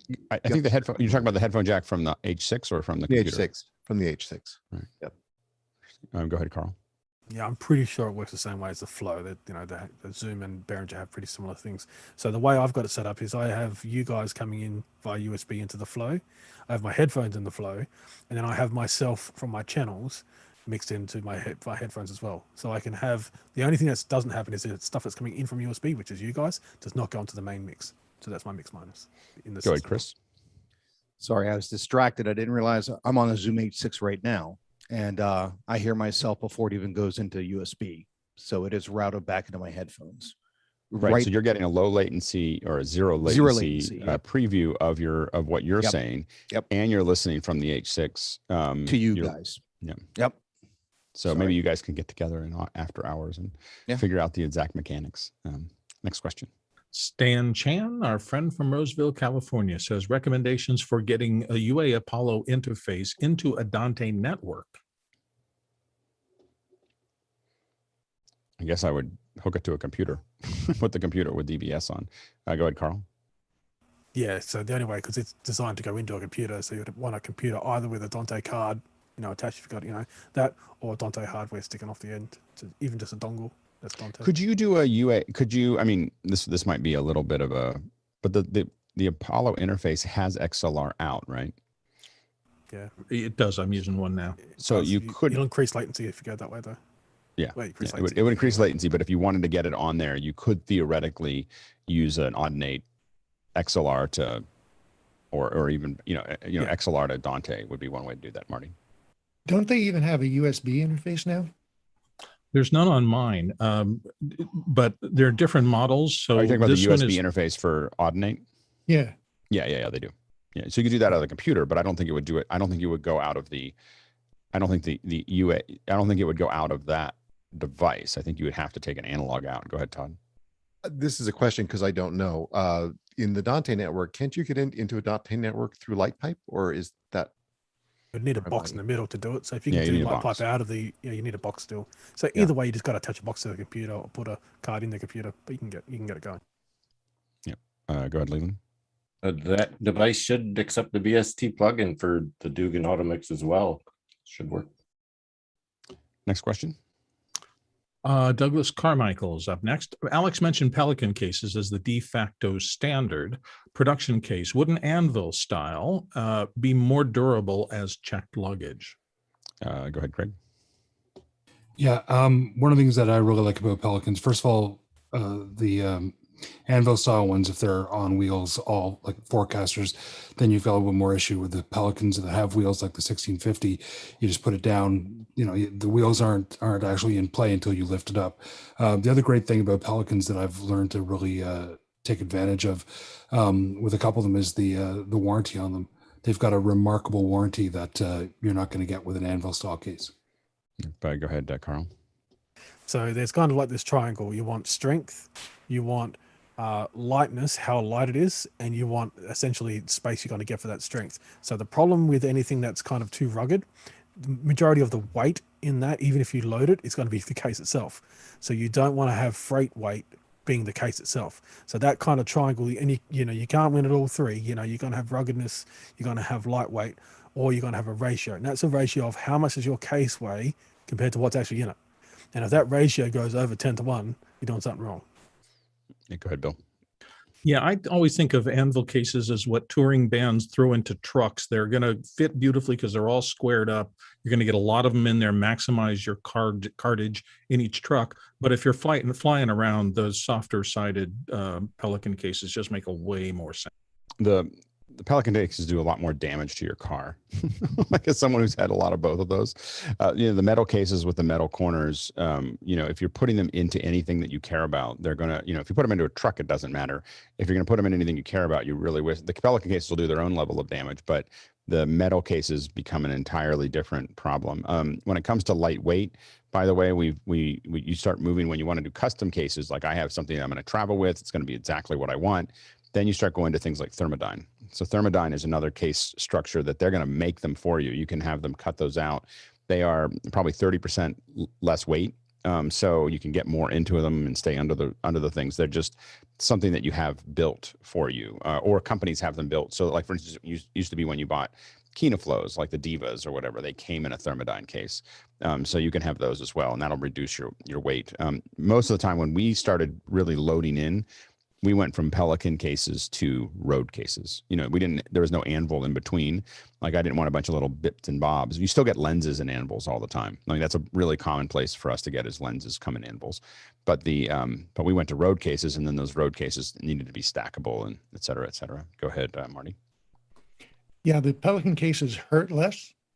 And the warranty is, you know, full replacement warranty, except in cases of bear attack and children under 5. There we go. That's and the I way have it reads. Yeah, and I have had the 70-pound Pelican case fall on my toe. It broke it, but I can't imagine what would happen if the same weight as in Germany. But the German healthcare system is really good, in case you're wondering. But the anvil case probably would have done a lot more damage. Next question. Yeah, if I was going to drop it on my foot, Pelican over anvil, Yeah. 10 out of 10 Oh times. yeah, exactly. Tony Mobley's up next. As I am using an H6 Zoom recorder with my PR40, is there additional audio software I need on the M1 Mac Mini? For example, Audio Hijack or something else? I don't. Yeah, go ahead, Todd. Just I'm to do what? Because so far what we've gotten to do with you, Tony, is to get the Zoom recorder into your preferences in Zoom, which allows you direct access for your microphone into Zoom. So I'd ask for more detail on your question. I will say, as a Swiss Army knife of, I have a Mac and I want to be able to do things with it, the loopback / audio hijack bundle, super powerful. like it's just like, it's one of those things that I would just, you know, put that I have on a couple of my computers, just because it's just, I just want to know that there was the other day we were doing something in after hours and I wanted to show something and play something, and it was just easier. I just wanted to loop back and okay, now you can hear it, you know, and that just makes it really good. And I wouldn't buy loop back without audio hijack, because eventually you'll need it and you'll just end up paying more for it. Go ahead, Chris. I'm running a dedicated driver that I downloaded from Zoom, the audio company Zoom, and installed on my on PC. I'm not on Mac and I'm not on an M1, so I don't know what Tony needs on an M1, but it's a dedicated driver, and that's what the Zoom conferencing software is seeing. It's mostly that loopback and hijack just give you a lot of control over rerouting, and some of that routing, by the way, is built into the PC, so you don't necessarily need it. You know, but loopback on the Mac side, and that stuff's built into the Mac too. It's just hidden, so it just exposes a lot of easy to use controls to both route and mix and affect your audio. Next question. Chris Widener, Lafayette, Indiana, is up next, and he says, for the Interview Go handheld adapter with Rode Go mics, has anyone found good replacement windscreens, and any recommendations for a custom mic flag to fit it? Oh, mic flags. I'm just trying to, there is a company that, I don't know if I can find it really quickly. There's a company we've used for mic flags, and they are the best. Like there's not like a second one that is as good as they are. It comes in days, and now I have to find it. I just haven't had to order them for a long time. Go ahead, Aaron. Rycote makes things from most Rode mics, and you may want to look there. Yeah, go ahead, Bill. Oops, I don't know the form factor of that mic, but most of my mic flags come from Marker Tech. They have a pretty good selection. You can get them in square, triangle, and you just laser print and affix to the white plastic, and you can get a really nice looking mic flag that way. Pretty simple. Yeah, I just have to find it. I'll be obsessed with it now until I find it. But there's a company that we've used that is a little company out of, I think they're out of North Carolina or something, that just does all of our mic flags, or did all of our mic flags when we were buying lots of them. Go ahead, Marty. I can't hear you.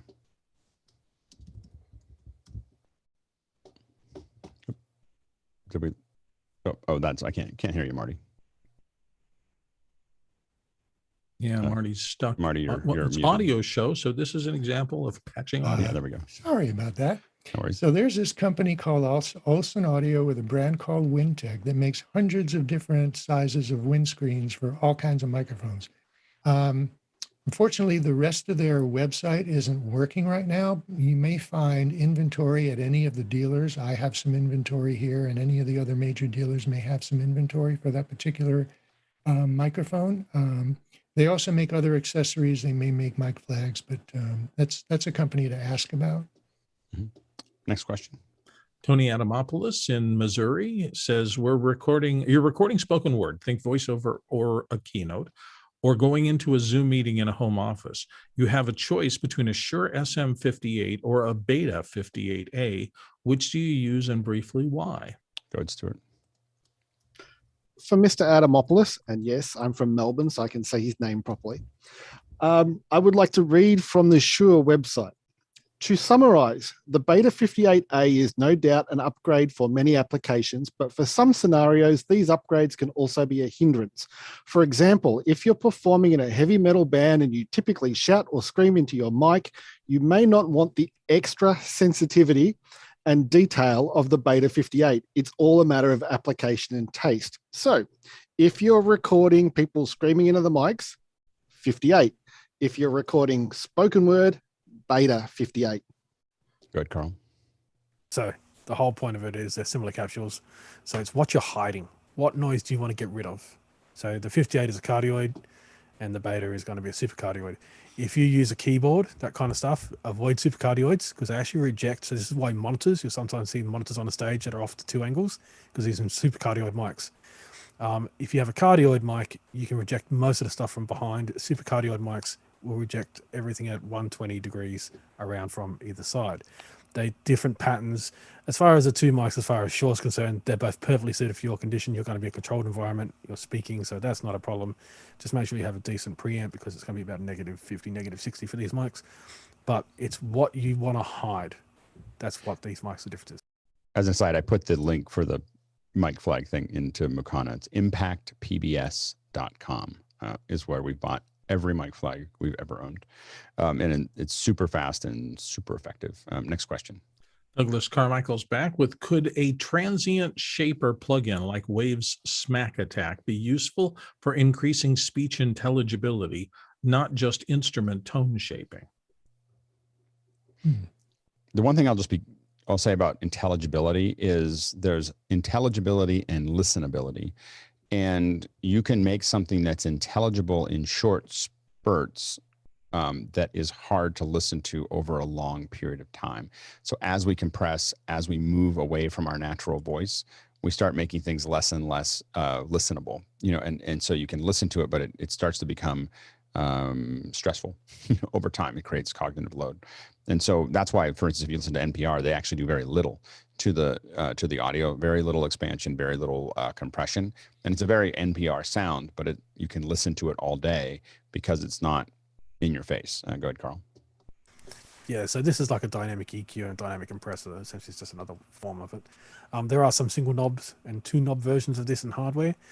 They do work. The best place where they actually work is actually for DJs in nightclubs that have terrible shaped rooms. They can actually sit there and actually, when the room's empty, they can actually tune their sound system to the room using these dynamic things, and they're actually quite good. But outside of that, no. Next question. Henry Ramos in Yonkers, New York, is interested in opinions on feedback eliminator type gear. Are they useful for non-audio files to run PA systems easier? Go ahead, Marty. Can't hear you, Marty. Stream Deck. Yeah, okay. So I've used these a lot. They started out with the Sabine audio eliminator in the early 2000s, or earlier than that.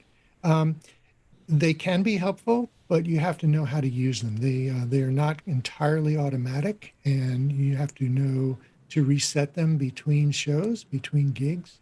So what they do is they detect sine waves that are building in frequency, in amplitude rather. So that's the nature of a feedback tone, and it detects that, and it puts a really narrow notch filter in there.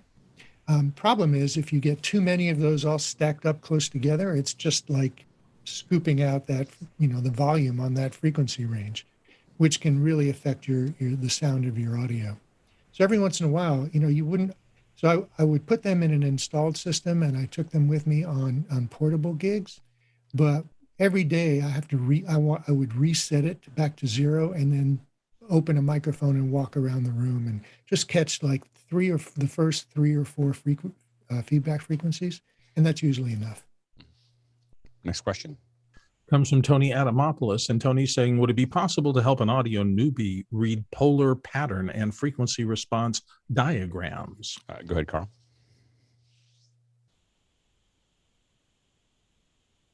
All right, so I'm just getting a slide ready. So this slide will it shows kind of all 3. So just let me save that. He's doing them in real time, and so it would have been better if we had we would jump to Marty real quick, and then we'll come back to go give Carl a second. Yeah, I was going to say, be happy to do that in an after show sometime. Yeah, we can go into a breakout room or something. We can go over that. Absolutely, sure. The best part of after hours, you don't really have to go into a breakout room. We're all just hanging out, and people are talking about something, so you just show what you're going to show. For those of you watching, after hours now has become very fascinating. You just kind of come on, and there's people like with the windows open, and sometimes we were fiddling with synths this morning, I think for probably half an hour, but that was just kind of what you had there. So you can fiddle. That's the thing. That's why after hours is now running 21 hours a day, so that we can just fiddle together. Go ahead, Bill, and then we'll jump to Carl. Okay, so I found some 3D polar plots. When you see these, they're often sliced, so you get a 2D version, but this is giving you an idea, particularly if you look at the ones in the middle. Typical cardioid panel like that SM57 that's now up in the top left. You can see that cardioid pattern is rejecting most of the stuff from behind the mic, but it's a 360-degree circle about where it receives the sound from. Bidirectional and other kinds of panel and omnidirectional, different kind of figure 8 patterns and things like that. But you will see typically in the second to the right row, you'll get polar patterns that ship with mics that look like the one second to the right top row. They're really 3-dimensional, and you have to kind of in your mind extrapolate out to what looks more like the 3D drawings that you're seeing in the other parts of it. I don't know why I've just looking at that. I want to build a whole library of every mic with a 3D dimensional polar pattern that's like a USDZ. So you can just pop it up. You just take it on your phone and just pop it up on your desk and rotate it around and look at it. Another thing that must be done now. Go ahead, Carl. So this is what I'm trying to show. So this is probably the most amount of information you can get in 3 images. So this is your 3D. So here's your degrees, and so you can actually see the frequencies along the bottom. So as you can see, the up and down of the colorful one, we're looking at the colorful one. This is extremely detailed, and this is actually measured. So that's why it's quite good. Then the next 2 down below, you'll see quite a bit more often. So this one will show the polar pattern. It's just a slice actually through the colored one that you see. But the one on the left has 2 different curves, and this is what a lot of manufacturers need to do, and they stop doing it. So the one in the red line, which is the wavy line that gets a bit crazy towards the higher frequencies, these are the frequencies towards the end from 20 to 20,000. But the blue line is proximity. So when you are 3 inches away from the mic, this is the path it takes. So if you want bass boost and you need to be 3 inches or 10 centimeters away from the mic, that's a bass boost you'll get for proximity. So they should always be putting proximity. This is for a large condenser tube microphone. But so these 3 graphs, even though they're actually ironically, the heart-shaped one is actually redundant if you know how to read the colorful one. But the proximity line is really important too. What's the proximity effect of this microphone? Because this is in the cardioid pattern. For this microphone when you're at a set distance. And for this, I believe it's 3 inches or about 10 centimeters. Interesting. Next question. Moving on, Hazmat Gajar, our friend, is in next with on ATEM Extreme ISO, taking stereo out of the Mix Pre 2. into mic 1 into ATEM. On mix-free stereo, left and right, the levels show audio going out, but the ATEM software control is showing not showing any levels. Explain the audio chain. Where am I erring?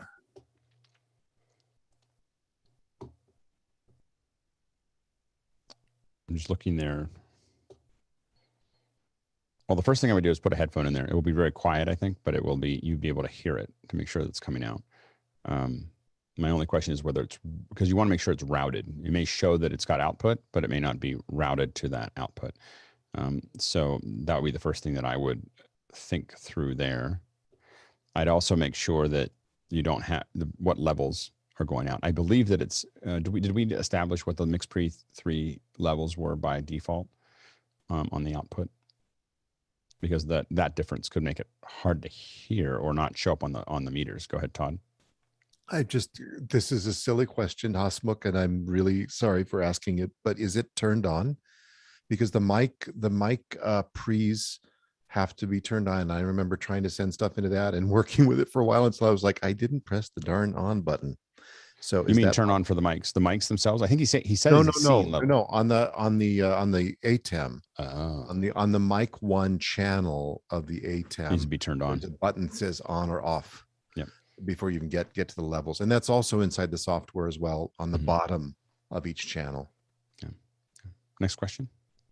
Moving on to Tom Charlesworth of El Dorado Hills. Anyone use MainStage for audio mixing and effects as an alternative to audio hijack? Go ahead, Carl.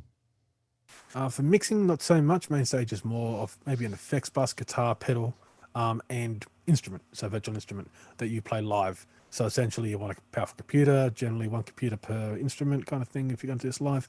But yeah, so just think of it like a software, kind of software, it can be linked to hardware, but a software version of a guitar pedal board and synths and stuff like that. Next question. Douglas Carmichael up next with Alex mentioned buying up the older HyperDecks because they have XLR audio I/O. Couldn't you use an SDI embedder to de-embedder to get digital audio in and out of the HyperDecks? Wouldn't that save latency and conversion loss? Go ahead, Carl. Yeah, so you can buy the little box that does the 4-in or the 8 digital in, and embeds it into the SDI. But it is another point of failure. It is nicer if it is all built in, especially you have to load in, load out. So I understand where Alex is coming from as far as having it in the box rather than having to add something on that can fail and needs another power supply. It's routing, it's failure. I mean, there's like so many things about it that just create an enormous, when you have a lot of channels that you're recording, for us, it's between, we have 10 and we needed 2 more, I think, that we were looking at. It just becomes like it's now 10 things. You don't want to run them all through one because you don't want to deal with that possibility of that going out and knocking out all your channels. And so everything has to have its own thing.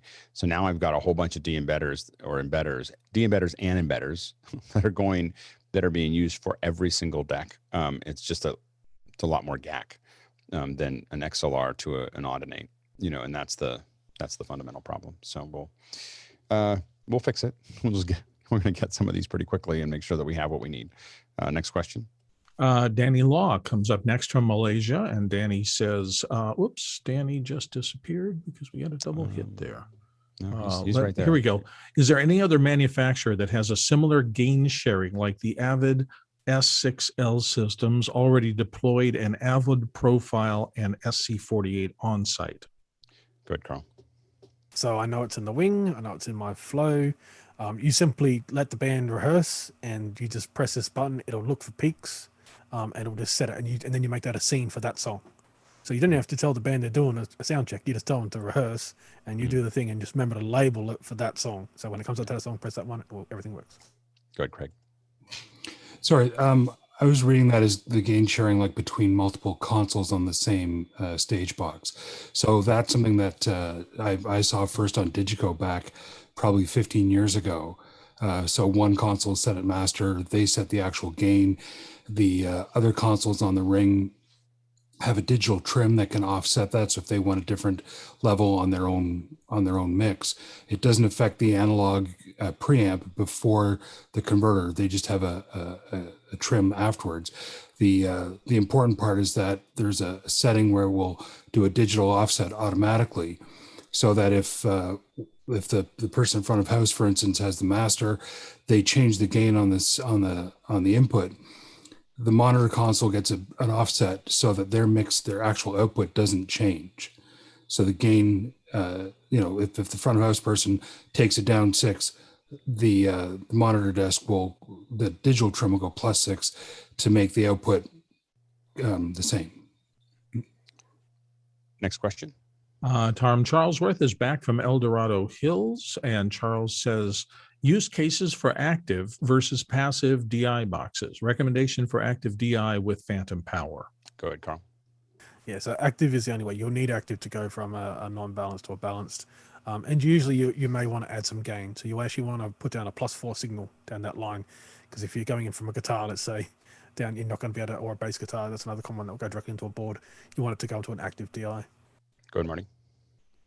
So active DIs have more gain than passive DIs. Passive DIs have transformers, where active DIs have electronic amplification built into them. And you want to kind of match them in opposites with your instruments. So if you have a guitar or a bass with an active output, you'd want to use a passive DI because you don't need the extra gain. If you put an active DI in there, you could overload it. Go ahead, Craig.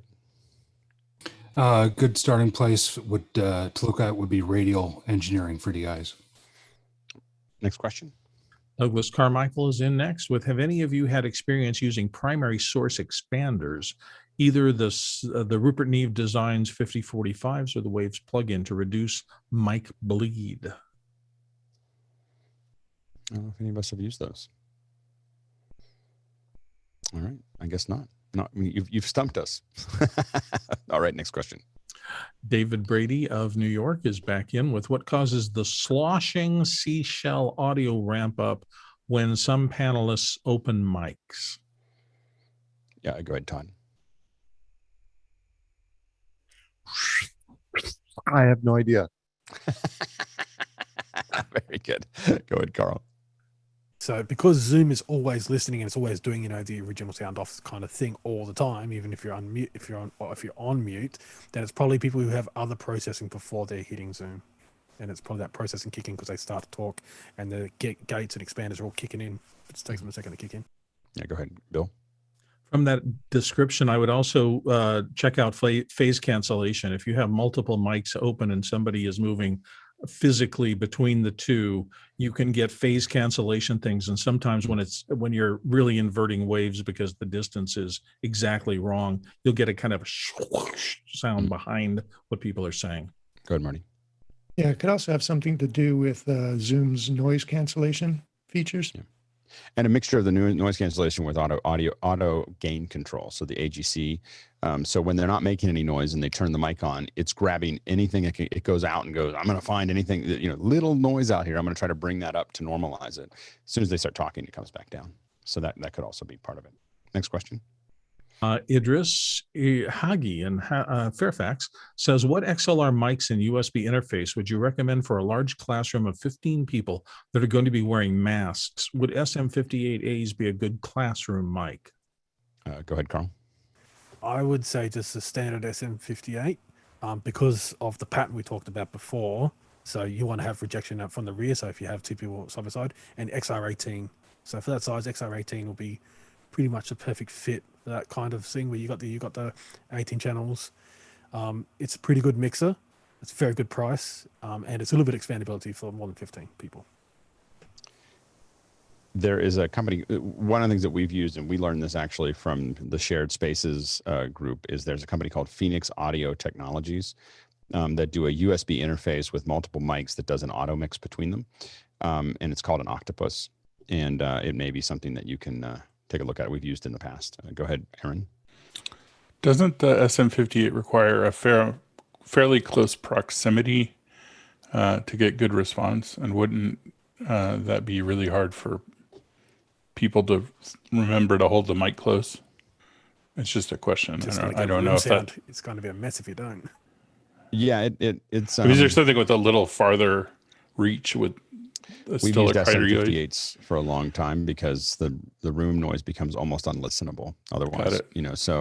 So especially in a classroom, classrooms are not usually built for audio. I mean, one of the things someone asked me about a hybrid classroom recently, and I had to give them some input. And the first thing that I said is don't do it.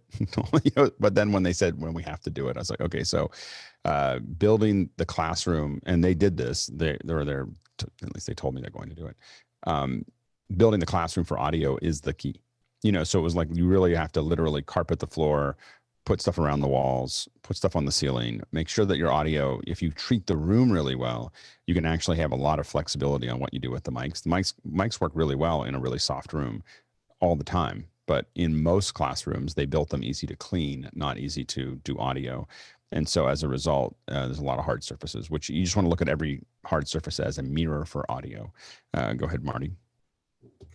So how many microphones are you going to have in the room? What's the size of the room? So yeah, and so acoustics plays a really big part of it, but these microphones have a certain, what we call reach, like an optimal reach, where if you get beyond a certain distance, the sound becomes very thin and you have to apply so much gain to the microphone that it becomes unusual, picks up room noise, picks up air noise that's just floating through the room.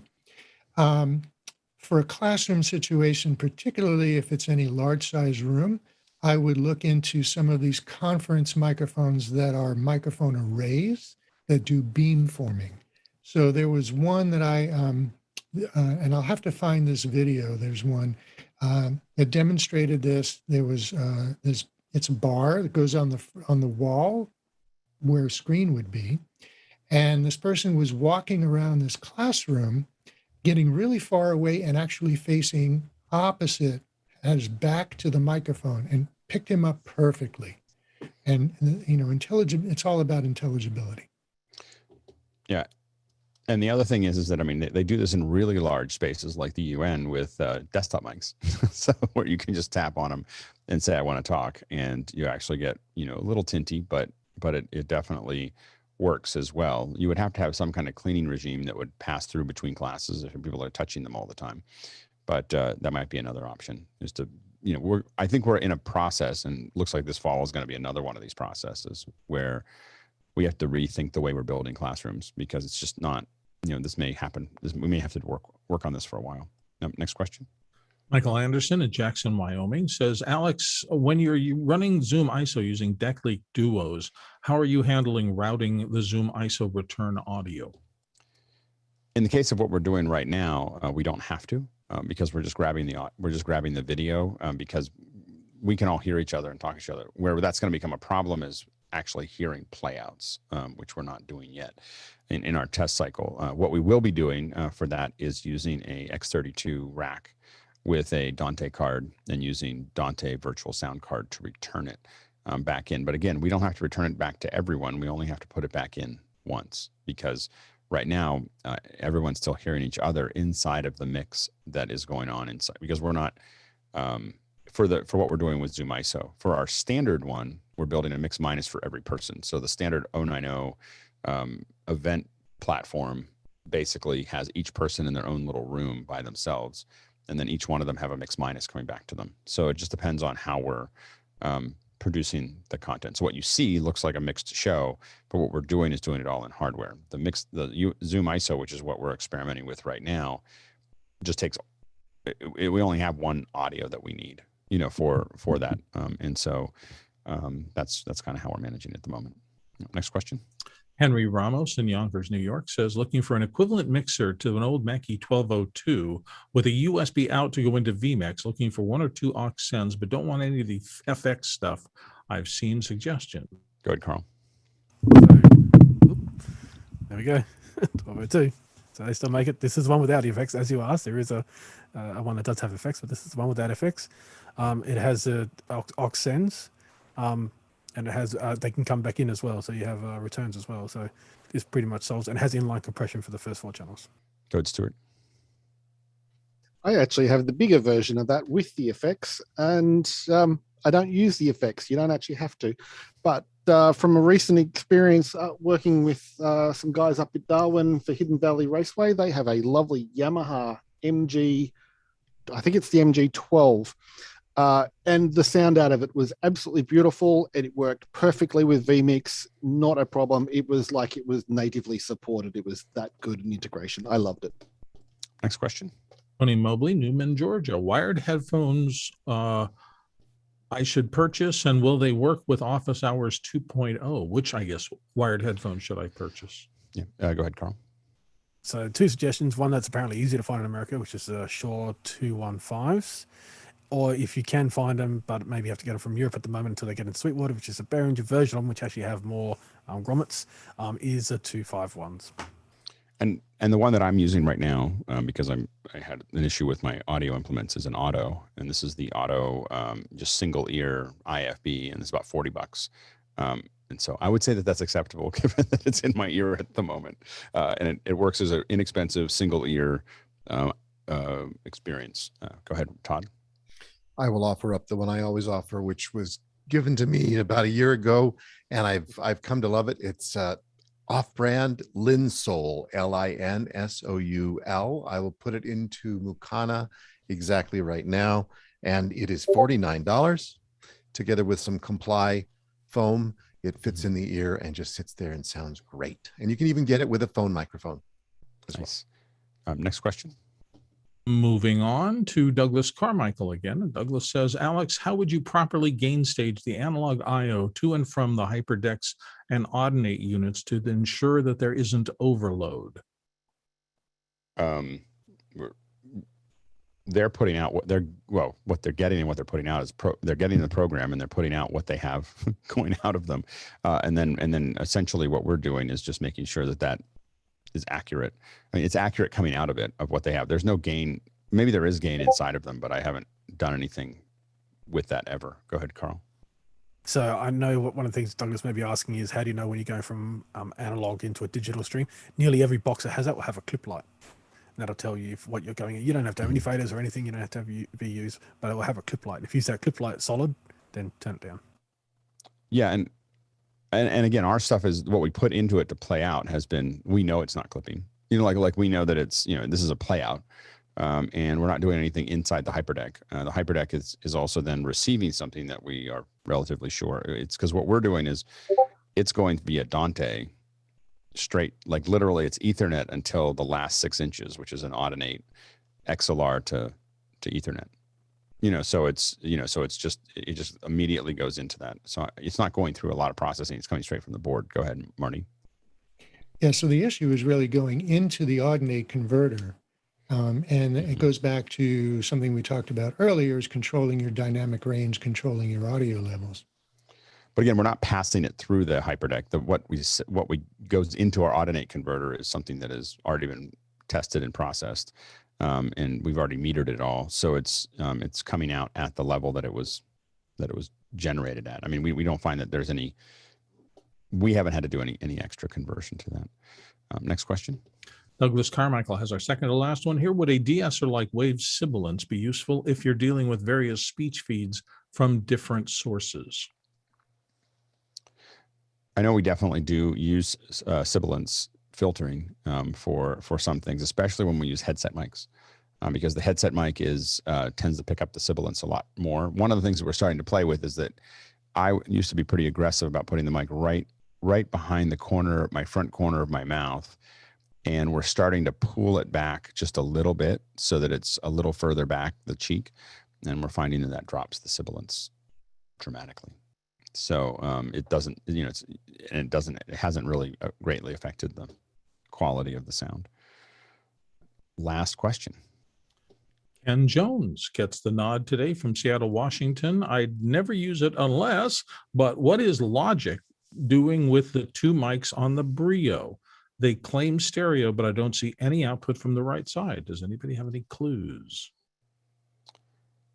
Yeah, go ahead, Aaron. So I know in beta testing, they were trying to do some beamforming with those 2 mics, and I don't think it worked. So I don't think they have the software for it, or the processing power in the camera or something. So I don't think they're doing anything with it. I think it's just one of the mics that's working. Yeah, go ahead, Carl. Did you have your hand up? So the thing is, your software will be dependent. Some software will just look at the left channel. We see that sometimes here when people go stereo and we only hear them in the left ear. So be careful. Yes, you are right. So it does actually have two. You can see it on the left and the right here. That's a little red and black wire going up to the left and the red and black wire going to the right. So it does have two, and they are as widely spaced as they can in this particular unit. But software. So I would put this into GarageBand and use the Brio as your audio device for GarageBand and see what happens. Because if you do get stereo there, then you know it's other software that's not giving you stereo. There you go. All right, we've made it to that was a good dense audio discussion for the second hour, and that's what we're trying to do. Is sometimes we're going to have general Q&A. We're probably going to do general Q&A once a month. One of the things I'm trying to figure out right now is for each one of these days that we have some kind of specialty, and we're really going to stick to probably. I'm trying to figure out the boxes, but Tuesday is obviously the audio box. Wednesday is kind of more of a video box. Thursday is more of a talent/performance box where we bring people in to do that. Friday may be an event box. I'm trying to work that out right now. Obviously Saturday is education box, and Monday is kind of a wild card where we don't know what we're going to do. And I want to leave one open so that I always have the freedom to go, I don't know where this would fit, and it's going to go into Monday.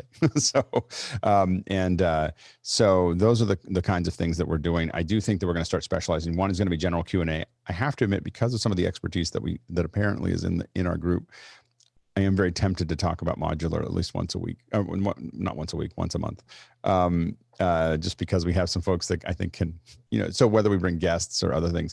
Here's the thing that I noticed. I was watching, I was going back and forth with Carl and with Todd this morning in the after show or the pre-show or whatever we want to call it. What I thought was interesting is understanding modular. I can see how you understand music better, because you have to think about it very technically, like what is this actually doing, or understanding processing better. Like there's a lot you can learn about processing by understanding modular music, because you're pulling that out, something that just feels a certain way or something you just did. If you technically go into it, you're learning a lot about just routing and processing. And I think that in nodal compositing and, there's so many things about, so my interest in modular music is not just modular, but the fact that it's a learning process for us to learn a lot of other things, music, chords, processing, routing, all these things are things that I think are really important for us in video, in programming, in lots of other things. And it just happens to make really pretty noise most of the time, sometimes not. I ordered a Neutron, and I might've ordered a Crave, and I'm waiting for the RD8 Mark II. I'm going to find out how long it's going to take to start off with, and just to kind of I realized I've never done. I've always found it interesting, but I was like, oh, it's a lot of I don't know. But as I watched Carl and Todd this morning, I got, oh, this is a lot of fun. It's and I can definitely see how you could learn a lot. So I think we'll probably do that. The Neutron and the Crave is a really good combo. Yeah. So one is a bit more complex, where the Crave has a arpeggiator, sequencer, and it has the extra envelope. It just has one extra of everything. Yeah. So anyway, and we have to have yet another thing that a lot of us spend money on. I'm doing the best I can not to do that, but I was just like, this isn't that expensive. These are in the small hundreds, not in the big numbers that some of us have spent. So you'll probably see some after show of us playing with it. We'll let you know when we're doing it, so that you can play with it. But I think that we will bring people on to talk about it and bring stuff on and have some more conversations about it. It's pretty interesting field. Thanks so much to our audience, our producers who have asked yet another set of great questions. We're almost at 500, and somehow we are 400 and whatever 94 and 0 as far as good versus bad. It's amazing. I learned a ton of things every single day. I'm like, oh yeah, I didn't know that. And so thank you to the panel for constantly bringing, contributing back to the audience, back to all of us, back to the other panel members. It's, all of us are a lot smarter than any one of us. And it's just an amazing group of people and I love getting up and hanging out with all of you. So I was panicked this morning. I lost power all of yesterday, and I was like, and they said they weren't going to come back on until 9. I was like, like, how am I going to do this? I was getting ready to drive down to the office and cobble something together, but didn't have to. So good to see all of you. So tomorrow we may have a special guest, or we may have a general Q&A, and I'll know later today. And then we'll start getting back to scheduling. I'm not going to do the daily thing every single day. It's just a series of unfortunate events that have kept the scheduling out. But we'll get that back on cue. And yeah, so we'll see you all tomorrow, or we'll see you in about 30 seconds in the after show, which again,